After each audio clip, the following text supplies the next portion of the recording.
Disclaimer: this is a work of fiction. Any names, characters, businesses, places, events, and incidents are either the product of the author's imagination or used in a fictionalized, satirical, or transformative manner. Any resemblance to actual persons, living or dead, or actual events is purely coincidental. References to public figures are used solely for purposes of commentary, parody, or cultural context, and are not intended to reflect actual conduct or beliefs. The authors make no claims to represent any real organization or individual. All views expressed within this work are part of a fictional narrative and should not be interpreted as factual or defamatory. For Season 1 Chapters 1, The Longest Night 2, Star Wars and Stage Dust 3, Contracts, Capes, and Chaos Capes, Cameos, and a Popcorn Epiphany 5, Thunderclap and Final Draft 6, Name Drop 7, White Noise, Blackout 8, No Apologies, Just Art 9, Crisis Mode 10, The Break That Breaks Us 11, The Audition Tape 12, We're Back, Right 13, Soft Launch, Hard Feelings 14, Hot Tea, Cold Claws 15, No Secrets, No Stage 16, Still Here, Still Tired 17, Try That in a Packed House 18, Lightyear and Labels 19, Crying Over Spilled Milk 20, Hot Enough for Ratings 21, Controversy is the Cure 22, Scream, Country and Sabotage 23, Barr None 24, The One Before 25, Call Time Out the Canon Ages of Characters of Call Time, J 28, Claire 25, Beth 25, London 25, Jason 25, Chantel 25, Cal 26, Faye 30, Becca 29, Riley 29, Jonah 31, Mary 37, Danny 41, Leonard 52, Victor 55, Karen. Call Time Characters. Main Cast: Claire Reynolds, She's Nice, Ditzy, Caring, Dreams of Big Dreams on Broadway role, the high-strung producer-director of the group, a dreamer disguised as a taskmaster, Jay Matthews, sarcastic, emotionally raw, goofy, role, the sardonic podcast host and reluctant performer with surprising heart, Beth Morales, deadpan queen, role, the energetic sketch performer who brings chaos and optimism in equal measure, Danny Collins, opinionated, argumentative role, the firebrand writer-critic, always battling the line between edgy and excessive, Cal Brooks, chill, laid back, go with the flow, role, the deadpan realist who says the least but sees the most, Mary Green, upbeat, energized and relatable, role, the anxious newcomer with something to prove, and something to hide, Leonard Thompson, old head, veteran energy, role, the grouchy tech director and father figure who never really left the stage, Faye Johnson role, the moody silent type with a mysterious talent for timing and lighting cues, Riley Jacobs role, the live, wire performer with a chaotic sense of humor and no switch, Jonah Abrams role, Riley's scene partner and co-conspirator, always playing catch-up, Victor Banks Wellington theater owner, self-centered Karen Day, Victor's ex, London Banks, Victor's daughter, 25 years old, emo, impulsive, Jason Black, the guy that thinks he's Jay, Becca Lons, sad girl who thinks she's a poet, Chantel Williams, funny, smart, tall and caring. Chapter 1, The Longest Night. 1:50 p.m. The cracked asphalt of the Wellington Theater parking lot shimmered beneath a dull, to still Ohio sky. Each pothole, each faded line seemed to whisper the same warning, turn back now. But Claire Reynolds didn't listen. She was already too deep in. She pulled her dented Corolla into a far corner spot, technically early, but only just. No U-Haul in sight yet, which meant, no props, no set pieces, no distractions. So she sat. Rattling speakers played the Wicked, Part 1 soundtrack as Claire mouthed lyrics she barely had the breath for. Her fingers tapped the steering wheel in rhythm. It was show day, and nothing was ready. 1:53 p.m. Another car pulled in. Claire didn't have to squint. She knew that face. Danny Collins. Bold. Confrontational. The kind of confidence that walked in unearned and left with applause anyway. Their cars parked a space apart. Claire owed a small nod. Danny didn't glance back. So that's the vibe today, Claire thought, clutching a clipboard, a tote bag, and, like holy water, a six-pack of Red Bull. 2 p.m. Gravel crunched under Claire's sneakers as she approached the entrance. Just before she reached the faded double doors, a black Lincoln Navigator rolled into the lot. Tires whisperqueaked. Too clean for this side of town. The door opened. Victor Banks stepped out like it was a red carpet. Alongside him, a girl in all black, hoodie, combat boots, phone glued to her hand. His daughter, London. Claire nodded. Victor glanced at her and said, without stopping, flyers came in. I'll have London help bring them in. Don't waste them. Thanks. Claire replied. Tight and clipped. Inside, the chaos was beginning to bubble. 2:12 p.m. Beth Morales burst in first. A confetti cannon in human form. Vibrant hair. Louder energy. Claire, you ready for this? She grinned. Claire didn't answer. Just inhaled. Deep. Slow. The kind of breath meant to hold in a scream. Jay Matthews arrived next. Quiet hoodie. Earbuds. An aura of I've seen too much for 25. He nodded and walked by. Claire appreciated the silence. Jay was manageable. At worst. Cynical. At best. Sharp. Cal Brooks followed, stepping from his jeep with the detachment of a man who time traveled and regretted it. He and Jay gravitated toward the props like ghosts from the same half-written sketch. Then came Mary, blurry, buzzing, nervous energy leaking from every pore. Then Faye, hoodie up, headphones on, broadcasting do not approach in invisible neon. Claire respected that. Then, Riley and Jonah, tumbling out of a beat-up sedan, laughing at some inside joke only 72 hours of sleep deprivation could justify. And finally, Mr. Leonard. The man looked like he'd built 100 stages, tore down twice as many, and aged another 20 years in between. Claire nodded at him. He grunted. That was enough. 2:47 p.m. inside. The Wellington Theater still smelled like mold and regret. The walls sagged. The ceiling tiles held stories nobody wanted to tell. Claire clapped her hands. First night. First show. Let's make it count. Beth was already halfway into pitching. We could open with the sketch where I'm a corrupt therapist who. Danny cut her. Oh, too on the nose. Therapy jokes are dead. Try anything else. 4 minutes in and the ethics debate had begun. Fantastic. 3:32 p.m. setup was chaos. Beth whacked Jay with a flyer mid-sentence. Danny smirked. Jay yelped. This is why Kamala Harris lost. He muttered. Leonard wheezed. Ain't that the truth? Across the room, Victor and London hovered near the door, inspecting flyers. Jay nudged Cal. Yo, that girl over there, Melania Trump if she interned at Hot Topic. Cal deadpanned. She's scouting for witness protection. Claire didn't want to laugh, but she did. 4:18 p.m. fog like hours passed. Jay and Cal debated the rise of AI in sketch writing. Danny tossed out sarcastic grenades. Beth threw fake flowers. Mary broke a chair. Faye fixed a cue like a wizard. Mr. Leonard napped. Twice. Claire downed her fourth Red Bull. You ready? Victor asked. Voice slick. Ready's a myth. Claire replied. 6:45 p.m. First show. House lights dimmed. Jay stood in the wings. Hard thudding. Beth bounced like a trampoline. Danny cracked her neck like a fighter. Claire peeked through the curtain. Palms damp. It began. Cal got a laugh just by standing still. Danny's improv crashed halfway through. Beth saved it with an ad-lib about tax evasion. Jay's deadpan in Real News crushed it. This just in. The town of Riverbend has banned smiling, citing an increase in crow's feet and emotional dishonesty. Laughter. Real. Loud. Claire smiled for the first time that day. 8:30 p.m. Second show. Claire left halfway through. Head pounding. Red Bull gone. Wrists aching. Beth took over directing. Jay and Danny debuted a sketch on neurodivergence. Smart. Soft. Subtle. The audience leaned in. Mr. Leonard dozed. Beth shouted. Somebody get this man a blanket. More laughter. Mary forgot a line. Riley tripped. Jonah dropped a prop. Faye fixed the lights like nothing happened.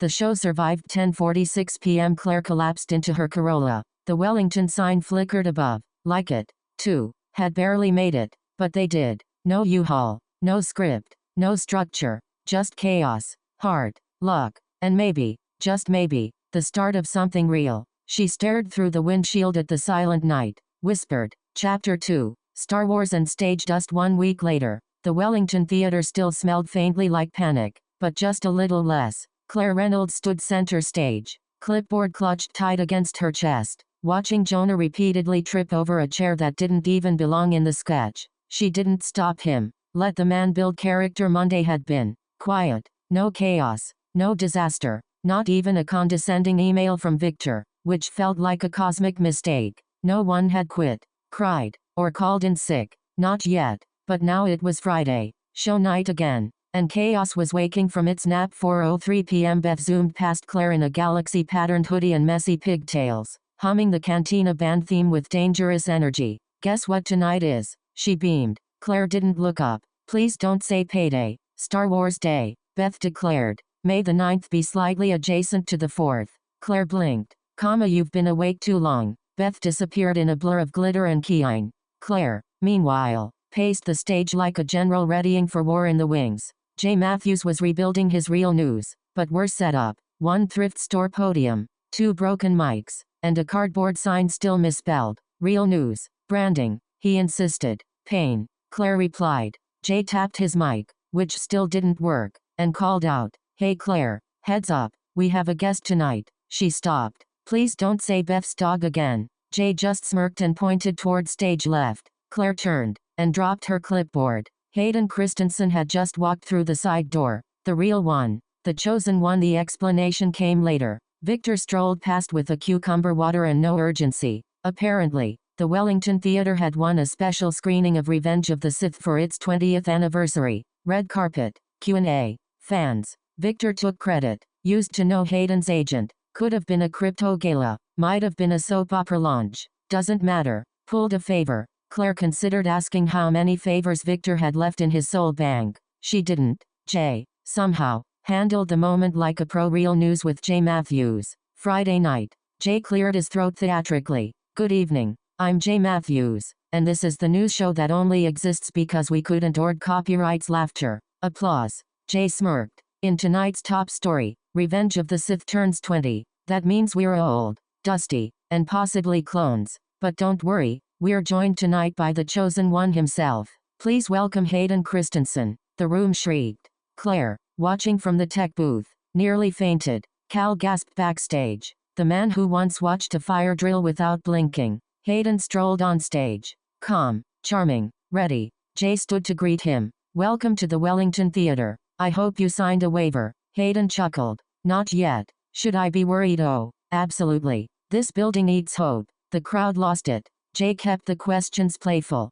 TikTok fandom, youngling memes, grocery store hecklers. Hayden smiled. "Someone once screamed liar at me in Whole Foods." I nodded and kept walking. Jay wrapped it with a wink. "Catch Hayden tomorrow right here for the 20th anniversary screening. Bring a lightsaber. Or don't. He's already got the high ground." Lights dimmed. Cue Blackout. Backstage buzzed. Beth ran up to Hayden for a selfie. Forgot her password halfway through. Riley and Jonah debated Episode 3 versus The Last Jedi while hugging a Yoda plush. Danny rolled her eyes. "I only care about Star Wars if it's about the Death Star." Labor unions. Faye didn't blink, adjusting lighting gels like the room wasn't filled with nerds and chaos. Mr. Leonard muttered, "Space wizards," and kept building a prop shelf nobody asked for. Claire? Claire sat in a folding chair, and smiled. They had started with broken lights and half a script, and now, Hayden Christensen was on their stage. Jay's fake news bit was the heartbeat of the show, and tomorrow, they were hosting an actual premiere.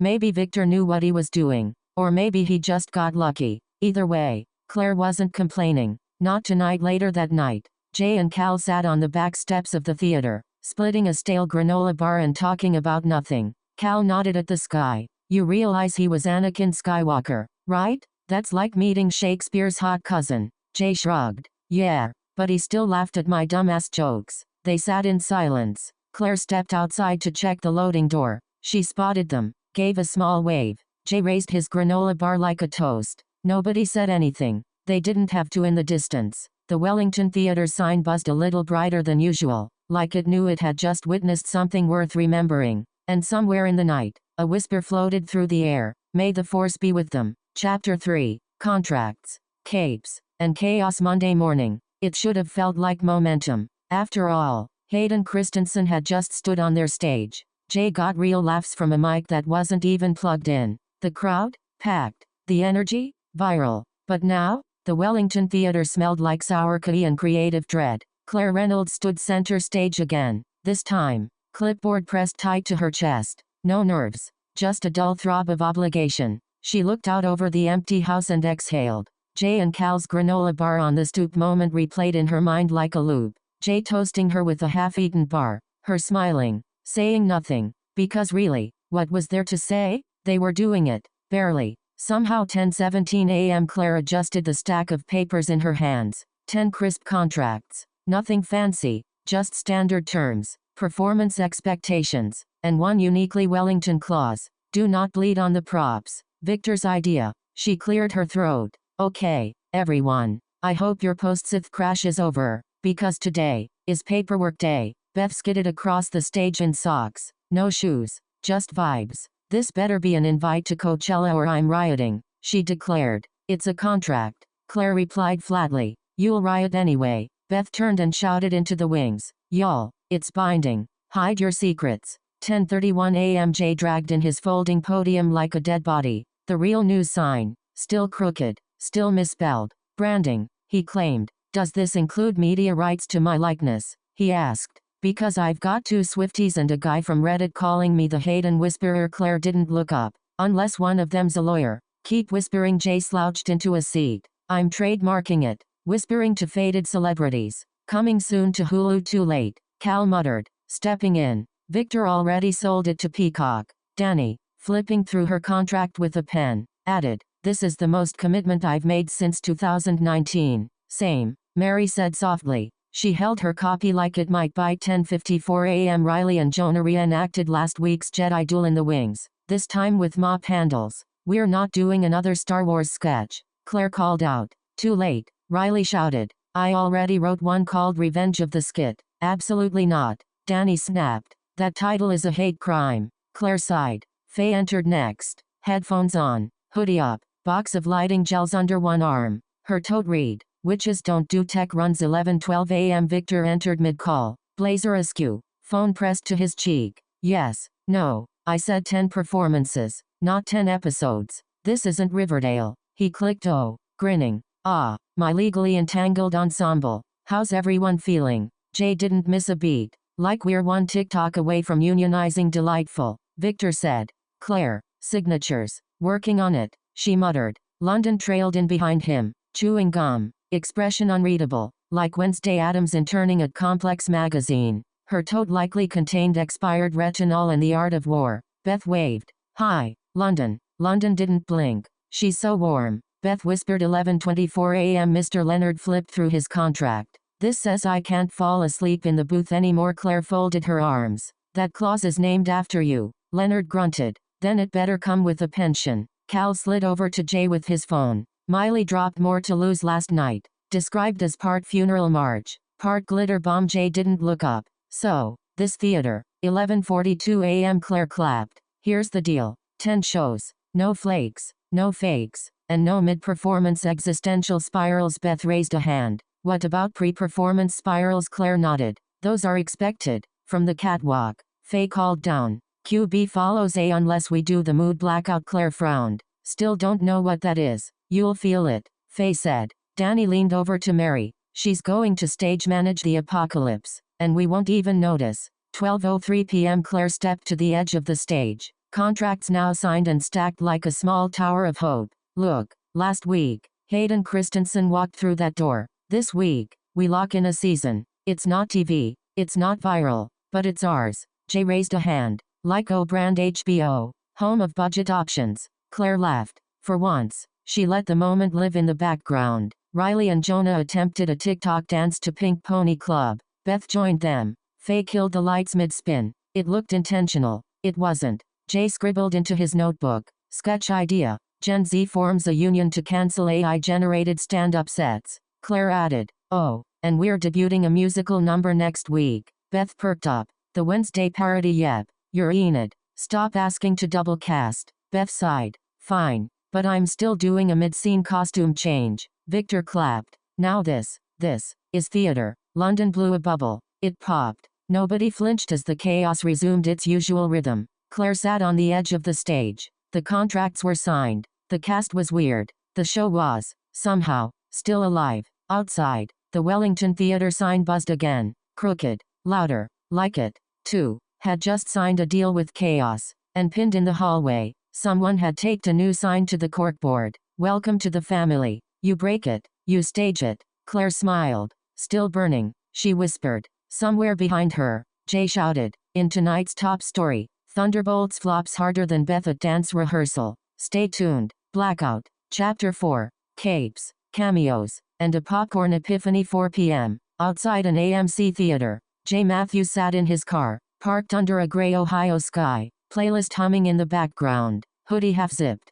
The driver's side door still bore the dent from last winter. but today the car felt different, more like a confession booth than a commute. He'd bought a ticket to Thunderbolts. It started at 5 o'clock. He sat for 13 minutes, phone in hand, staring, debating whether to call someone, anyone. He didn't, but he wanted to. That's the best he could say for now inside the theater. The room smelled like butter and generational trauma. Jay sat in the back row, hoping nobody from the Wellington crew walked in. Most of them thought Thunderbolts was either a cleaning product or a failed rock band. Claire probably assumed it was some competitive sport. But the movie? It was good. Surprisingly good. Maybe Marvel's best since Guardians of the Galaxy Volume 3. The acting hit. The pacing flowed. The jokes, not exhausted or recycled, but actually funny. Then came a scene. Red Guardian, Ghost, Yelena, and John Walker packed into a limo, tension rising. And suddenly, Pony by Genuine blares from the speakers. Jay lost it.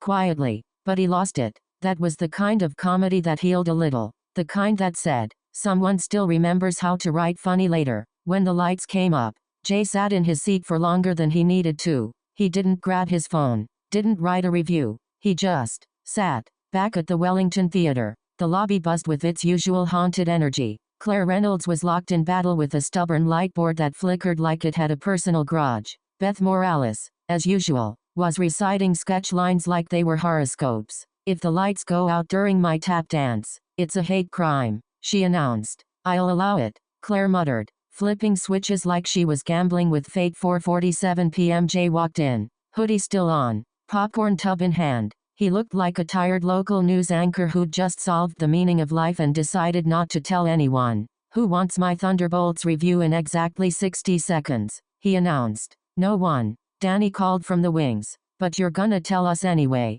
Jay was already walking. Correct. Claire raised an eyebrow. Was it bad? No. Like A-/B+ good. Beth blinked. Is that Jay code for not trash? Jay smirked. Red Guardian plays Pony in a limo. Yelena's roasting everyone. Ghost looks like she's ready to slap a priest. It's cinematic gold. Claire shook her head. What is Marvel doing? Jay didn't answer. But beneath the sarcasm, under the popcorn and the hoodie, there was softness. He'd gone alone, sat through the trailers, laughed with strangers, and for once, it didn't feel lonely, just peaceful. Rehearsal dragged, as usual. Riley and Jonah were choreographing a mop-handle duel. Faye killed the lights mid-spin. Danny rewrote sketches with Sharp and the intensity of a woman arguing with fate. Then, Victor stormed in like a man auditioning for himself. Everyone, stop what you're doing, he declared, grinning like a used car dealer with one good molar. Say hello to Florence freaking Pugh. The room detonated. Beth screamed.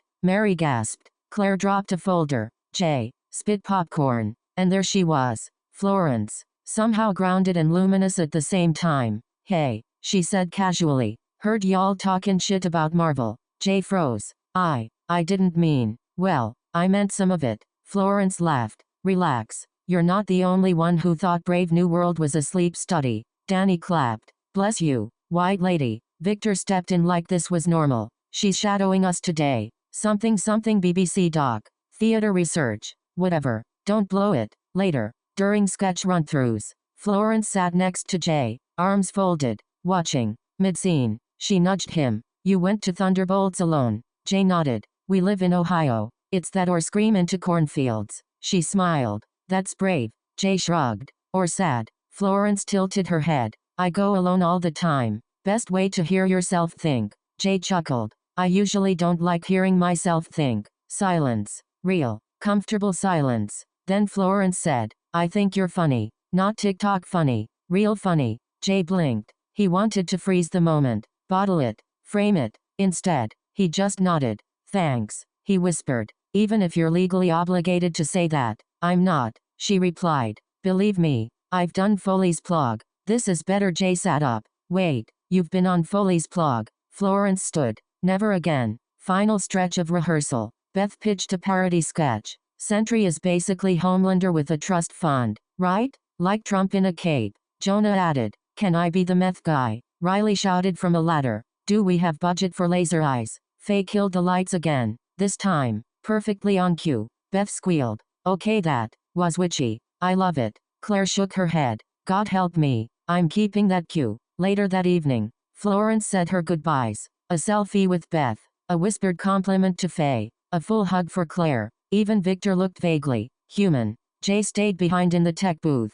The popcorn tub was empty now. The theater quiet. He opened his phone, pressed play. Thunderbolts trailer. He watched it, quietly, smiled. Yeah, he murmured. You didn't suck. Outside, the Wellington Theater sign buzzed to life again. Still crooked, still humming. Chapter 5. Thunderclap and final drafts. The Wellington Theater had survived a lot. Power outages, prop collapses, that one cursed karaoke fundraiser, jazz hands and gin. But today, it was facing something rarer. Cautious optimism. 2:12 p.m. Rusted exit door. Claire Reynolds stood by the back exit, phone still warm in her palm. A voicemail had just ended. Short, professional, life-changing. Hi, Claire, this is Lila at Metro Stage. We'd love to see you for the role of Laura in The Glass Menagerie. Auditions are tomorrow, but we've heard of your work. Please call us back. Laura, the Laura, not Broadway, but it was regional equity. It was real. It was hers.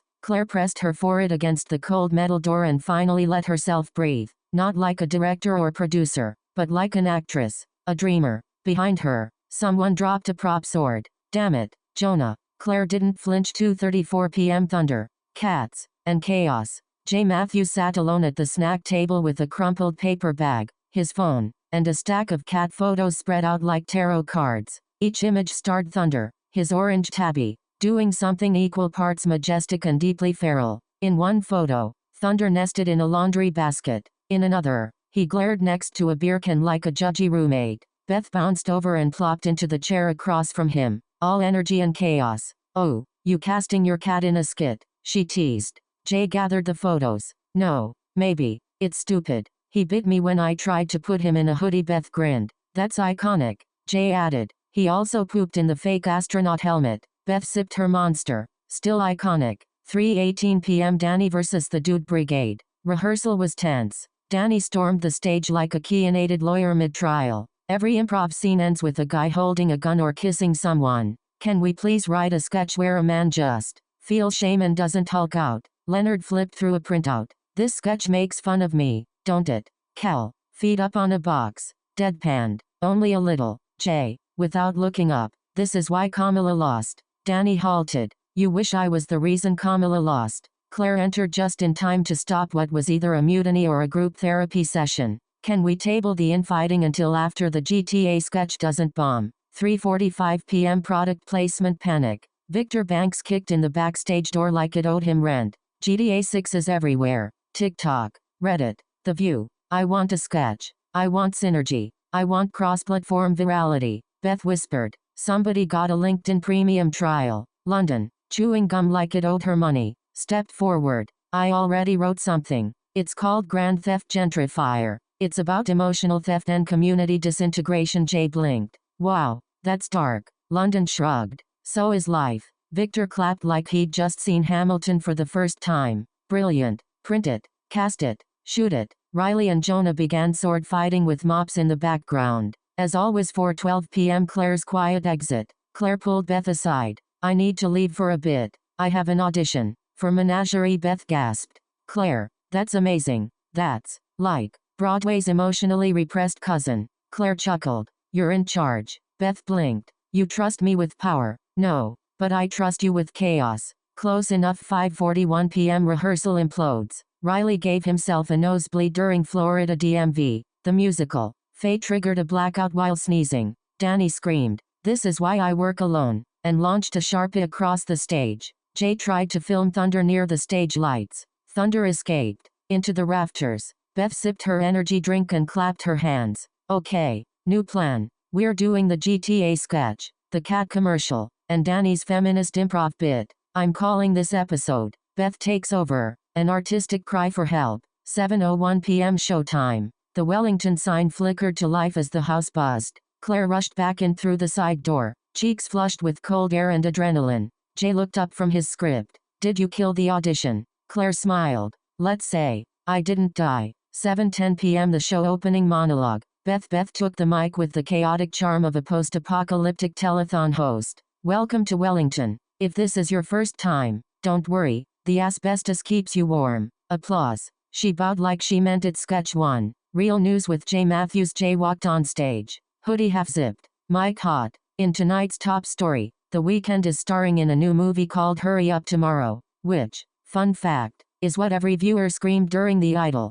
Laughter. I haven't seen acting that wouldn't since my IKEA dresser tried stand-up. More laughter. Claire watched from the wings. Even Danny smiled. Sketch 2. Grand Theft Gentrifier lights up. Riley wore a trench coat made of Monopoly money. Jonah clutched a PlayStation controller like scripture. It was chaos, violent, emo, and somehow, poetic. London's script hit like a freight train. You can't steal a soul from a place you never respected. Silence. Then, thunderous applause. Riley shouted, I gentrified your mom. Faye dropped the lights perfectly. Beth whispered. Q was tight. Faye spooky. Sketch 3. Cat Therapy had pre-recorded footage of Thunder played on the projector. A fake commercial. Narrator voice. Introducing Thunder, the only therapist who stares at you like he knows you texted your ex. The crowd lost it. Jay stood backstage, stunned. Claire patted his shoulder. Told you it had heart. Sketch 4. Danny's improv intervention. Danny stepped on stage alone.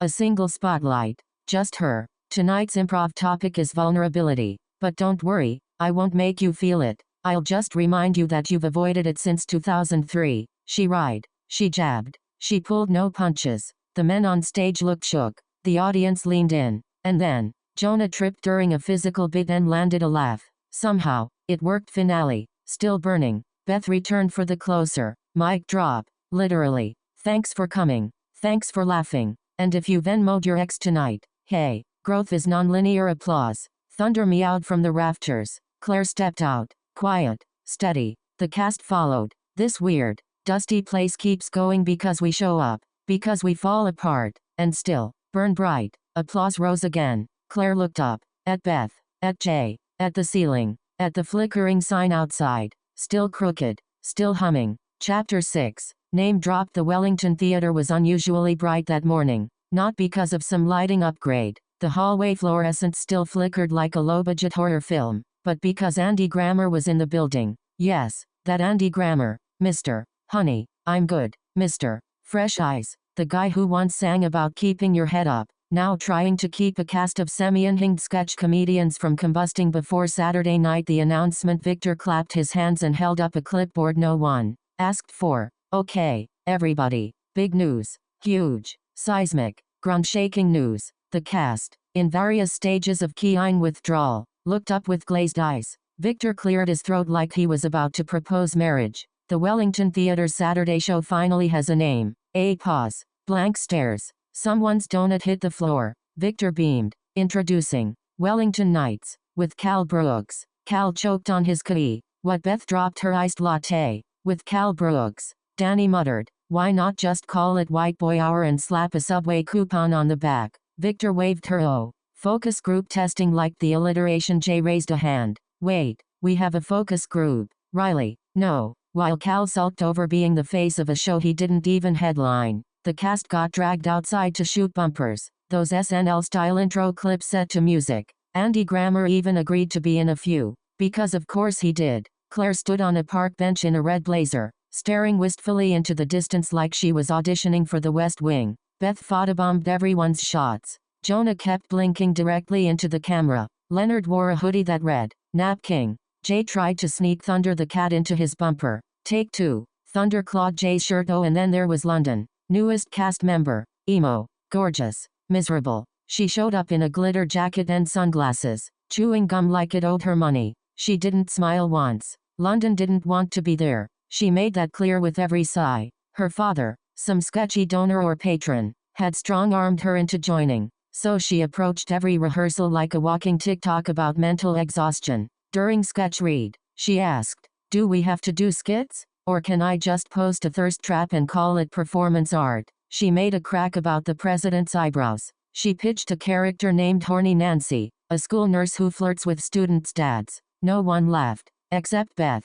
Beth howled, and maybe that's why it happened. Later that night, during the second act of a sketch called Hot Lunch Heist, London grabbed Beth by the shoulders and kissed her on the lips. Live on stage, in front of 80 senior citizens and a confused family from Ohio. It wasn't in the script. The blackout cue came a second too late. One grandma whispered, well, all right then. Meanwhile, Andy Grammer had been trying. He really had. He showed up early, brought granola bars, complimented Danny's line reads, ordered to harmonize sketch transitions. No one knew what that meant. By Friday, he was sweaty, overwhelmed, and trying to teach Beth how to two-step for a country spoof called He Had Enough. Do y'all always fight this much? He asked during mic check. Claire, yes. Jonah, usually more. Andy's musical numbers were tight. He ended with a stripped-down Fresh Eyes backed by a string quartet. But during his final monologue, you could feel the man grasping for the nearest exit. This was a journey. He smiled. But hey, live theater. That's what makes it beautiful post-show. Backstage, the cast sat around eating lukewarm Jets pizza. No one spoke for a minute. Then Beth, calm, casual, said, "You know, I didn't hate the kiss." Jay groaned. "We need to talk about London. Danny, she needs to chill. She's either a secret genius or just very, very bored." Cal held up one of Victor's flyers. Wellington Nights, with Cal Jordan. "Can we never speak of this again?" Claire looked up. "You know what I was thinking during my bumper shoot? We always show up, even when we don't want to, even when we're falling apart, even when the pizza sucks." Beth narrowed her eyes. "Where are you going with this?" Claire smiled. "We always come to call time." Jay blinked. "Wait." Danny leaned forward.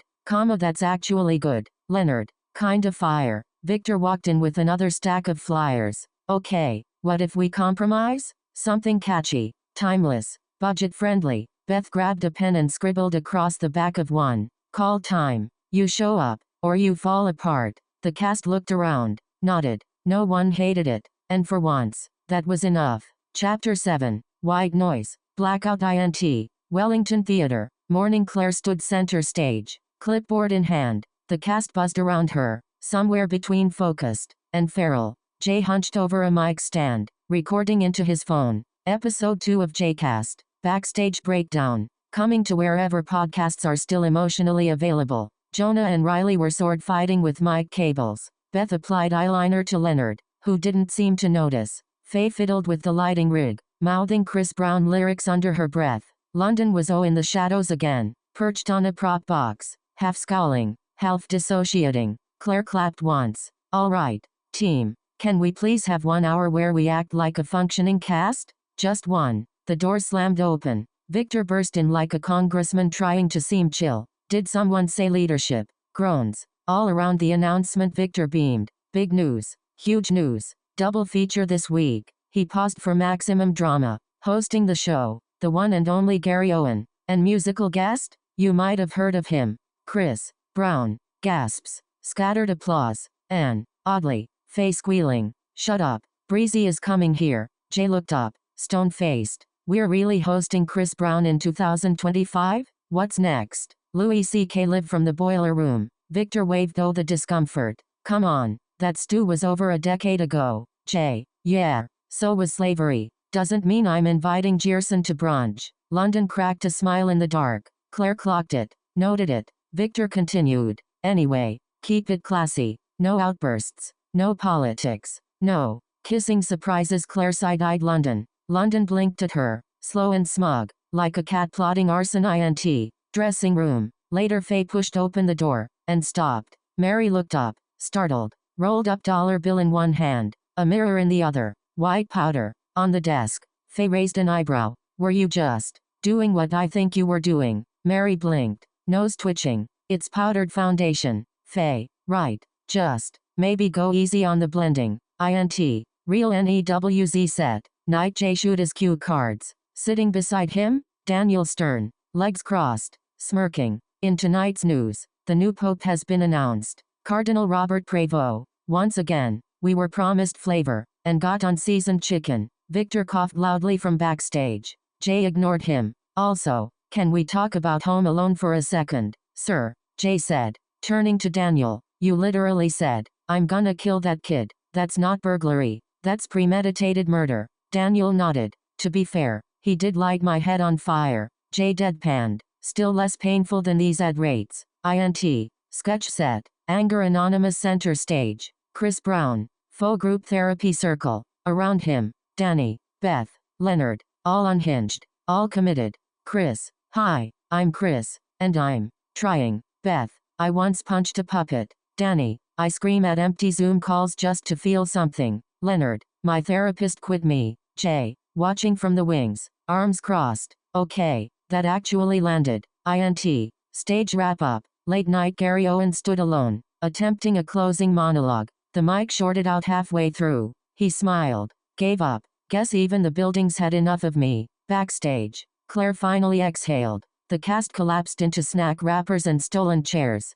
Beth nudged London. You okay after last week? London didn't respond at first. Then, finally, Beth, you're hot. And my dad's an asshole. Figure it out. Beth blinked. Okay then. Jay opened his phone. Podcast Ep 3. What we bury in the green room. Recording now. Claire looked around. At the madness. At the team. We're still burning. Huh, they nodded. Even Victor. Chapter 8. No apologies. Just art. The band arrived with a thunderclap. Not literally, but it felt like it. 6 musicians stepped into the Wellington Theater like they were about to headline Coachella, not play background for a community sketch show built on bagel chips and Victor's ego. There was a drummer with a cocky chin tilt, a bassist in denim overalls, a saxophonist whose sunglasses never left his face, and a keyboardist who barely looked old enough to drive, let alone vote. They brought heat, rhythm, a whole new energy. Backstage, Claire sipped green tea, watching them rehearse transitions. Well, she muttered to Danny, this'll throw timing. Oh. Danny rolled her eyes. Only if you can't keep up. Meanwhile, Jay was already in love. He greeted the saxophonist like a cousin at a reunion. You guys do weddings, he joked. But he was already planning to ask for a beat tape elsewhere. Mary was late. Again. Not 5 minutes and flustered late. More like ghosted by a bridesmaid late. Faye checked her phone for the 6th time. This is getting sad, she muttered. When Mary finally burst in, her smile was too wide, her eyes too fast. You good? Claire asked. Mary waved her all good. Creative block. Took a walk. Cleared my head. Faye wasn't buying it. She waited until rehearsal ended. Cornered Mary in the prop closet. You're slipping. Mary didn't flinch. I'm fine. You're high. Mary looked away. It helps. I see things clearer. No, you don't. You're just chasing shadows. Mary wiped her nose with her sleeve. Then let me have my ghosts. Green room. London sat alone, scrolling through a sketch she'd rewritten 6 times in 2 days. Victor wanted her to play nice, smile, be palatable. So instead, she dressed as the devil, not to make a point, or maybe exactly to make a point. The sketch was simple. A corrupt politician, Pat Glates, dies expecting a gold-lined afterlife, only to be dragged into hell by a smug, unrepentant demoness. Jay was cast as Pat. He didn't even flinch. I've always wanted to play someone with a comb-over and a Twitter addiction, he joked. They ran it once. No laughs. No notes. Show night. Everything felt. Oh. The band crushed it. The cold open landed. But then, Jay stepped into small booties that matter. Big booties matter. Small booties matter. Flat booties, he smirked, flipping to a slideshow of real women. We see you. Just. Not always from behind. The audience coughed. A few laughed nervously. Danny muttered, Jesus Christ. Claire stared at her lap. Then came London's sketch. Lights down. Smoke rolling. Jay, in character, stumbled into the scene. Where am I? London stepped forward. Red velvet cloak. Horns subtle. Voice low and syrupy. Welcome, Congressman Glates. We've been waiting. She listed as sins like bedtime stories, coercion, fraud, grooming, assault. Jay squirmed, perfectly in character. But the audience? Didn't know what to do. No punchlines. No relief. Just thick silence. Lights up. A few claps. 2 people walked out. 1 man muttered, this ain't comedy. Backstage, Victor slammed his headset down. We're bleeding sponsors, he hissed. Jay shrugged. I don't see the problem. Faye glanced at Mary, who was visibly sweating. Claire grabbed her bag. Didn't say a word. London stood in the wings, staring at the monitor. Her sketch was trending. Her name attached to fire emojis and slurs. No one knew what next week would bring. But one thing was certain, the damage was done. Fade out. Chapter 9. Crisis mode. Victor's voice boomed through the rehearsal space, echoing the walls like a threat wrapped in showbiz flair. He was furious. More than furious. Even Beth looked concerned. And Beth once staged a sketch called Toilet Paper Hamlet. What the hell were you thinking, London? He snapped. London leaned against the wall, unfazed on the outside but boiling inside. She didn't even look up. Victor pressed on. I told you not to do it, and you did it anyway. On live TV. London rolled her eyes. Maybe I did it because you told me not to. Victor turned to his next target. And you, Jay? You think this is funny? Small booties that matter? Where'd you even get those pictures? Jay blinked, caught mid-sip of a now warm energy drink. Instagram. Reddit. It's not like I took them myself. Claire and Beth exchanged a look, part concern, part morbid curiosity. Are you sure none of those were us? Claire asked, half joking, half terrified. Jay raised his hands. Swear on thunder. All public domain booty. Victor didn't flinch. You're both suspended. No Jason Momoa episode. Maybe not the one after that either. Jay's mouth dropped. But he's Aquaman. Victor just turned and walked away. The aftermath, the media storm rolled in fast. Jay and London sat under studio lights that felt hotter than hell. CNN, Fallon, Kimmel, their faces plastered across headlines, memes, split-screen debates. On CNN, London cracked. She admitted it. Yeah, I did it out of spite. I never wanted to be on the show. I wanted to live with my mom. Victor forced my hand. Jay sat quietly next to her, just nodded. Later, on Fallon, he leaned into the absurdity. I just wanted to show small booties can be sexy too. Not all heroes wear capes. Nervous laughter. Fallon pivoted to a safer topic. Jay smiled anyway back at the hotel. London turned to Jay. You don't think I screwed everything up? Jay shrugged. I think you told the truth. Also, not to make it weird, but, for what it's worth, I think your booty looks nice. London blinked. Nearly laughed. Thanks. Jay added. Also, I thought your sketch was dope. Campaign from hell, right? Not just the devil sketch. London nodded. A smile cracked through the surface. A seed was planted meanwhile. At Wellington, the theater pulsed with tension. Claire felt it in her bones. We're down 2 cast members. Overhyped. Understated. This isn't good. And then she looked at the crowd. They were bigger than usual. Some wore devil horns. Others had shirts reading Team London or Booties Matter. Chants echoed. Phone cameras blinked like stars. Half-ironic cheers filled the air. Jason Momoa arrived backstage. Tall, relaxed, towering. He looked around, raised an eyebrow. Hey, no devil stew for me tonight. All right? I'm spiritual and all that. Don't need those headlines. Victor nodded frantically. No devil sketches. Got it. The show went on.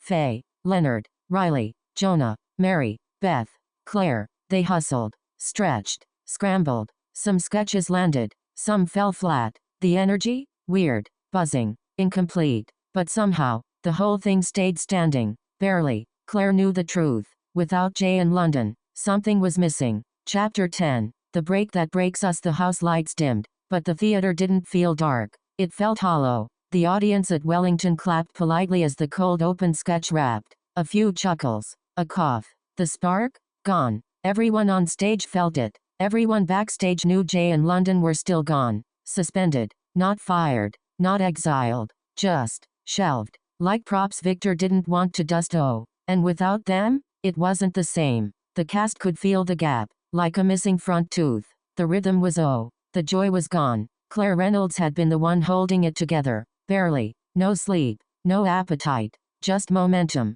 Just showing up. But tonight, after yet another sketch flopped on stage, Claire cornered Victor backstage. We need them back. Victor leaned against the prop card like a smug, forgotten HBO director. Arms folded. Ice cold. We'll survive. Claire didn't blink. We're not. Ratings are down. Press is cold. Half the cast wants to quit. Victor smirked. They disrespected the show. My show. Claire flinched at that. His show. That need to control. To punish. Even his own daughter. Meanwhile, far from Wellington, Jay was busy, quietly workshopping material for a new Netflix stand-up special. He hadn't told anyone from the theater yet. The working title? Please Don't Sue Me. He also had an audition lined up for a pilot called The Other Talent. He hadn't smiled that hard in weeks. London was in LA doing promo for her role in an upcoming indie LGBTQ+ movie titled Vampires. The director called her magnetic, said her unfiltered energy was currency. She liked that. It made her feel like chaos meant something.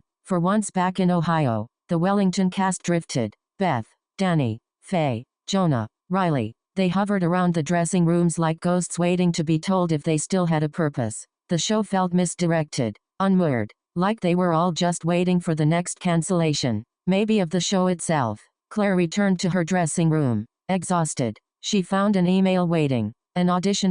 New network pilot. Red lipstick. Green lights. She didn't reply. Didn't delete it either. Just stared, and then, the moment the crowd had gone, the stage was dark. Claire was the last one left. She was locking up when she remembered Mary hadn't shown up all night. She checked the prop closet. The light was flickering. She stepped inside. And there, Mary, on the floor. Empty bottles. Shallow breath.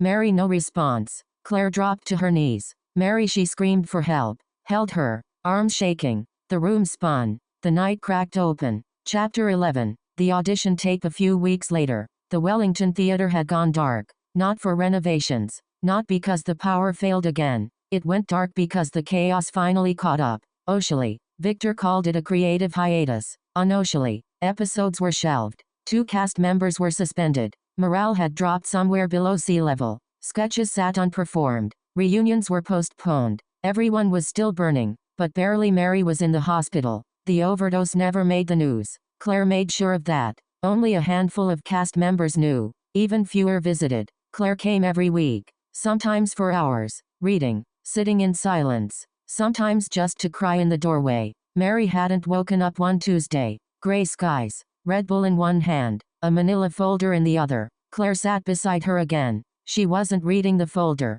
She just needed something to hold. Something to control. And she had no idea how much she was about to lose. Back at Wellington, Victor was thriving. Standing in the green room. Eyes too bright. Smile too wide. He clicked play on his laptop. Introducing our new Jason. Spelled Jayson. A white guy in a thrifted bomber jacket. Slicked back hair. And the dead-eyed energy of someone who overthinks cereal brands. His audition tape? Shot in a basement. Brick wall. One lamp. A monologue about grief, loneliness, and hallucinating voices during a night shift at Hobby Lobby. The cast stared. Beth squinted. He's sad. Danny didn't blink. He's like if Jay got replaced by ChatGPT with seasonal depression. Victor beamed. Exactly. He's edgy, quiet, haunted. Very now, Faye muttered. They replaced Jay with a white remix. Claire said nothing. Arms crossed. Jaw clenched. Mind spinning. And then text exchange. Claire, can I call Karen?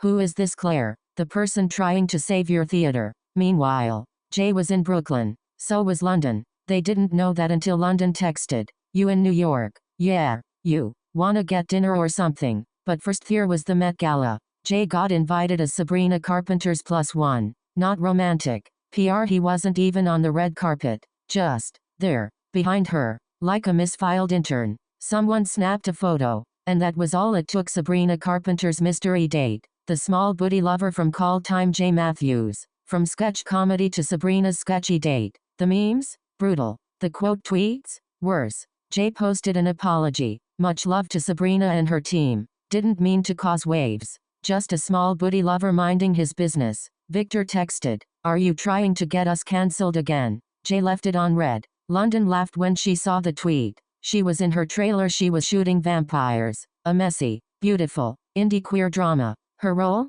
A bisexual woman figuring out who she wants to be. In the bloodsucker world. And the real one. The set felt safe. Surreal. She hadn't spoken to Victor. Or her mom. But Claire had. Downtown Fairfield. Wine bar. Rosé. Karen Day. White. Blonde. Blazer sharp enough to wound. Claire sat across from her. I'm not here to referee cast drama. Karen said. I'm not asking you to. Claire replied. I'm asking you to stop Victor from destroying what we built. Karen tilted her head. You built it. Claire didn't flinch. He's replacing Jay with someone named Jason. Spelled like it's on purpose. Karen sighed. Sounds like Victor. He suspended his own daughter. He's pulling strings. And you co-own the building. Karen sipped. Set her glass down. Let me talk to my lawyer. Claire stood. We don't have time for lawyers. We need you. Karen paused. Then, maybe it's time Victor remembers who signs half the checks. Back at the theater. Skeleton crew. Beth stood center stage with a clipboard.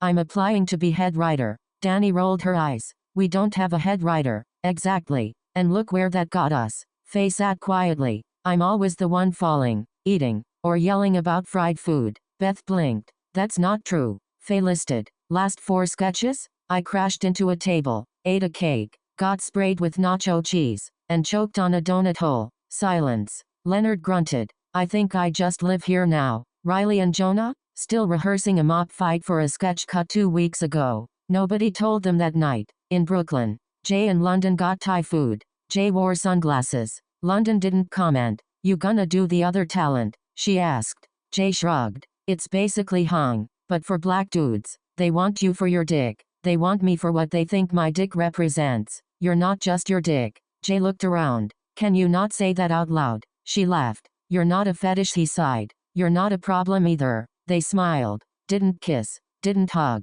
Just ate. And for once, that was enough. Back at Wellington, Beth printed flyers. Vote Beth for head writer. Danny rewrote a real news script. Left it in Claire's mailbox. Faye didn't show up. Mr. Leonard fell asleep in the booth. Victor printed Jason's welcome packet. And Claire stared at an email. Red lipstick. Green lights. Network pilot. Lead role. Satirical version of herself. She hadn't responded. She wasn't sure she wanted to. This didn't feel like her show anymore. Not with Victor pulling strings. Not with Karen back in the picture. Not with Beth and Danny circling like cardigan-wearing sharks. But she was still here. That night, beside Mary's hospital bed, Claire leaned forward and whispered, "Still burning." And for the first time in weeks, Mary's fingers twitched. Chapter 12. We're back. Right. The fluorescent lights buzzed above. Low. Uncertain. Like even the building wasn't sure if this return was real. The Wellington Theatre was open again. But nothing felt restored.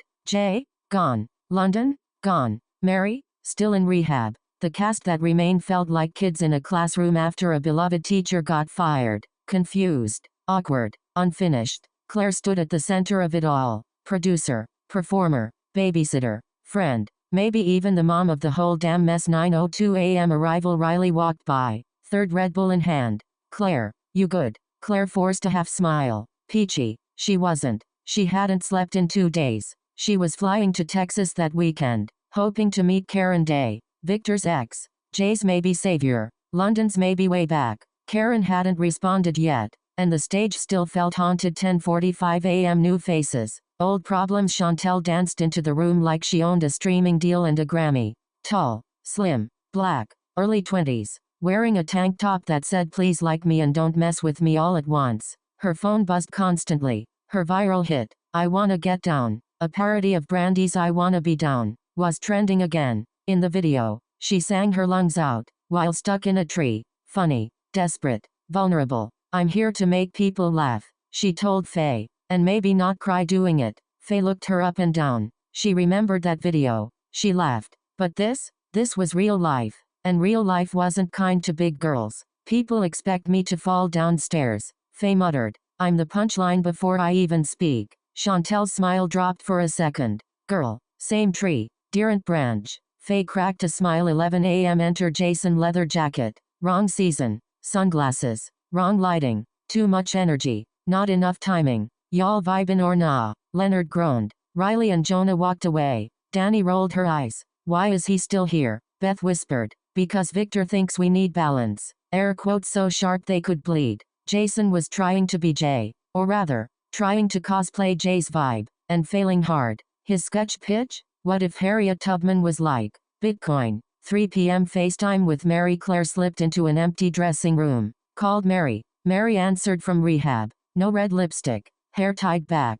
Hospital gown over sweats. Still her. Still sharp. Just quieter. "You surviving?" Mary rasped. "Barely." Claire smiled more with her eyes than her mouth. "I miss you. Bet you don't miss my wheel cart jump stunts." Claire laughed. A little. Mary's overdose hadn't been about addiction. Not exactly. It was about keeping up. At 38, she was still flinging her body around like a 22-year-old YouTuber, trying to stay funny, stay relevant. "I'm proud of you," Claire said. "I'll come back better," Mary promised. "Just don't burn out trying to hold this place together." Claire's voice cracked. Too late. 7 p.m. Showtime. Kendrick Lamar. The Kendrick Lamar took the stage, delivered his monologue, understated, sharp, poised. But the show? Flat. Beth and Danny bickered hostage. Beth had that quiet power glow, maybe from a 1:31 a.m. text from Victor. "You up?" She hadn't replied, but she saved it. Danny's real news segment bombed. Jay's old bit, unapologetically black, cynical, sharp. Danny dragged Kanai's new faux doc. The audience chuckled. Politely. Wrong voice. Wrong tone. Chantel took a shot with her parody. Dating apps. Flaked. A spin on swimming pools. Drank. Her voice was strong. The jokes were soft. She landed a few. Got some claps. Maybe enough to stay. Jason was used once. Confused barista. No lines. No laughs. Not even from the cast. 10:58 p.m. Goodbye. For now. Cast stood in a semicircle. Kendrick nodded. The outro played. Applause. Warm, but thin. The chemistry? Absent. Claire stood just stage. Arms crossed. Eyes red. Victor leaned in, sipping his smoothie. We got through it. Claire said nothing. Behind them, Riley and Jonah wandered.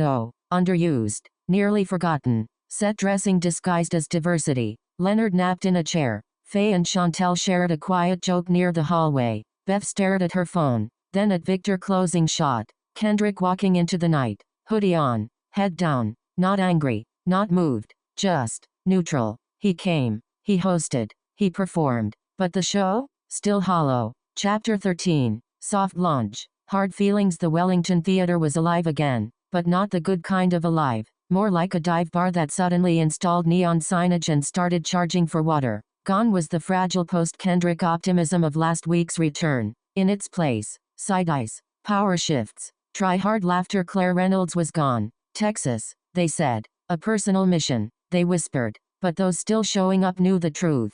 Victor was running the place unchecked. Well, almost unchecked. Because beside him now stood Beth Morales, clipboard in hand, ponytail tight, eye sharper than ever. I think I should sit on the left, she said. Victor nodded, approving like a Netflix exec mid-pitch. Power angle. I like it. They were holding auditions again. 10:03 a.m. Enter Becca Lons. She didn't knock. She floated in. Crop top, glitter sweats, sunglasses indoors, Starbucks in hand. Becca looked less like a cast hopeful and more like someone who would accidentally start a fire during tech rehearsal. Hi, I'm Becca, she sang. I brought gum and trauma. Beth blinked. Victor lit up. She's perfect. Becca plopped center stage. So like, what's the vibe? More Broad City or Euphoria on expired meds? Somewhere between, Beth muttered. Victor added, we lost a cast member recently. Rehab. Becca gasped. OMG, slay. Beth, Becca, no, I mean like, mental health slay.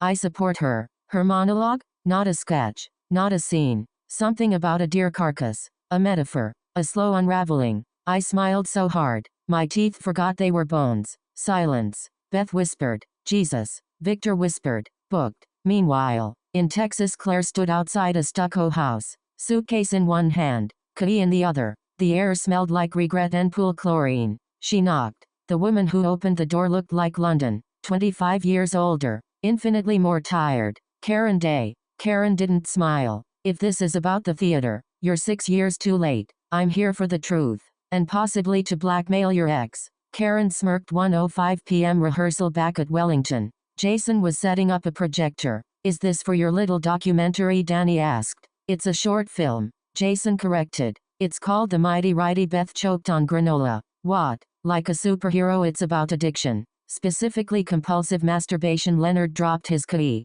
It's stylized, Jason added. Think Requiem for a Cream. Meanwhile, in Brooklyn, Jay sat outside a casting OS, flyer in hand. Satin Orbit, a Silk Sonic-inspired musical dramedy. He couldn't sing, but he could drum. He filled out the audition card with the same nervous handwriting from his old math tests. They called his name. He walked in. He didn't bomb. That was enough for now. Back at Wellington, Beth flipped through headshots. Victor leaned in. You're good at this. You only say that when you're about to screw someone over. Speaking of, her phone buzzed. A text from London. You free tonight? Just to talk. Or, whatever. Beth stared at it. Victor's voice dragged her back. So, you think Becca's our new Mary? Beth shrugged. She's something. At least she won't overdose in the prop closet. Neither of them laughed. 6:30 p.m. guest host. Neo arrives. He walked in like he owned the 2000s. Fedora, long coat, sunglasses. Neo, in the flesh. The cast blinked. Chantel finally asked, so you really said yes?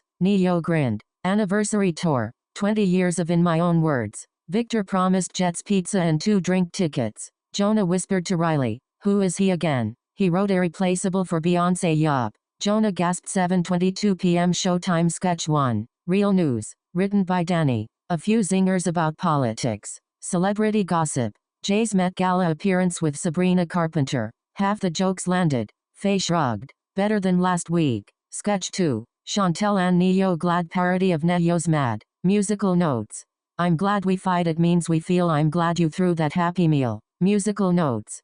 The audience roared. Beth whispered. She might be a star. Victor nodded. Might. Sketch 3. Jason's short film The Mighty Righty Grainy Black and White. A man. A hand. Literal. Metaphorical. Strange. There was laughter. Then, silence. Then applause. Victor raised an eyebrow. Okay, he's weird. But he might be our weird. 8:51 p.m. New York. London sat in her apartment. Script for vampires beside her. Tonight's call time episode on the screen. She smirked. Tossed the script. Pulled out 2 wine glasses. 9:34 p.m. Closing moments. Back on stage. Beth and Victor stood shoulder to shoulder. Thank you for watching, Beth said. We're so grateful for your eyes, your ears, and your inability to logo. Becca smiled like she didn't get half the show. Chantel glowed. Jason tried not to look surprised. Danny crossed her arms. Faye and Leonard exchanged tired nods. Riley and Jonah did a TikTok dance behind them. Meanwhile, in Texas, Claire sat in Karen Day's kitchen. Karen leaned in. He paid me a lot. I had receipts, video screenshots. I could have buried him. Claire's jaw clenched. Maybe it's time you do. Karen didn't respond, but she didn't say no. Later that night, Faye scrolled Instagram outside the theater. Mary's account was still inactive. She sighed. Danny opened an email. Comedy Central audition. Late night pilot. She smiled. In the green room, Beth's phone buzzed again. London, you coming over? Beth replied. Yes, just finishing a few things. Victor stopped her on the way out. You free tonight? Beth shook her head. Not feeling great. Maybe another time. Victor nodded. Trusted her. Which was. Knew later. London's apartment candles were lit. Beth curled onto the couch beside her. They picked a movie. Still Burning. A cult classic about love, fire, and the spaces in between. And maybe, that's where they were. Chapter 14. Hot tea. Cold claws. The Wellington Theater was buzzing. Not with unity, but with controlled chaos. The air smelled like ambition and monster energy. We open in New York. Jay Matthews sits on a velvet couch beside Thunder, his cat, on Keyine, and Cat snuggles with Amy. Amy, late 20s, aggressively pastel, beams at the camera like she's never felt shame a day in her life. So, Jay, when are you going back to call time? Or is this a forever break? Jay smirks, stroking Thunder's grumpy head. I'll be back when Victor Banks backs up the money truck, or gets the sand out of his vagina. The audience gasps. Amy giggles nervously. Thunder sneezes. Cut to Wellington Theater, green room. Victor and Beth watch from a laptop. Victor, fuming. Beth, silently spooning soup while texting. Lol, you really said sand? Skull. Skull. Skull. Texas. Karen Day's kitchen. Claire sits across from Karen. Lukewarm coffee. Thick silence. Tension like a coiled spring. Karen finally breaks it. The theater? It wasn't even Victor's project. It was his father's. That man was cruel. Victor inherited that. Passed it down. To me. To London. Claire doesn't blink. Then let's go back. You and me. Let's confront him together. Karen smiles. Not warmly. Strategically. Back at Wellington. Victor corners Beth in the hallway. I'm making gumbo tonight. Real stew. Not that TikTok nonsense. You should come by. Beth smirks. I like gumbo. They say nothing more. As Victor leaves, Beth gets a text. London, you sliding through or what? Beth types. Not tonight. I'm stuck at the theater overseeing renovations. LOL. She stares at the unsent message. I'm going to your dad's house. Again. Deletes it. Locks the phone. Promo shoot. Social media day. Stephen Amell stands beside Becca, Chantel, and Jason in front of a big red banner. Host, Stephen Amell. Musical guest, Ty Dolla $ign. Stephen. Hi, I'm Stephen Amell, and I'm hosting Call Time this week with musical guest Ty Dolla $ign. The new kids beam for the camera. Lighting booth. Faye watches footage. Jonah grumbles. They just got here. Danny sighs. And they're in the promos. Riley shrugs. Becca's got the look. Chantel's viral. Jason's there. Leonard grunts. Nobody knows what it means. Brainstorm room. Stephen Amell and the new cast lounge on couches. Chantel flirts shamelessly. You look damn good in suits. LA. Stephen smirks. Shame no one watched it. Riley blurts. Where's Teenage Mutant Ninja Turtles 3? With Megan Fox. Cal, that's unfinished cinema. Jason perks up. Okay, but hear me out. Arrow reboot.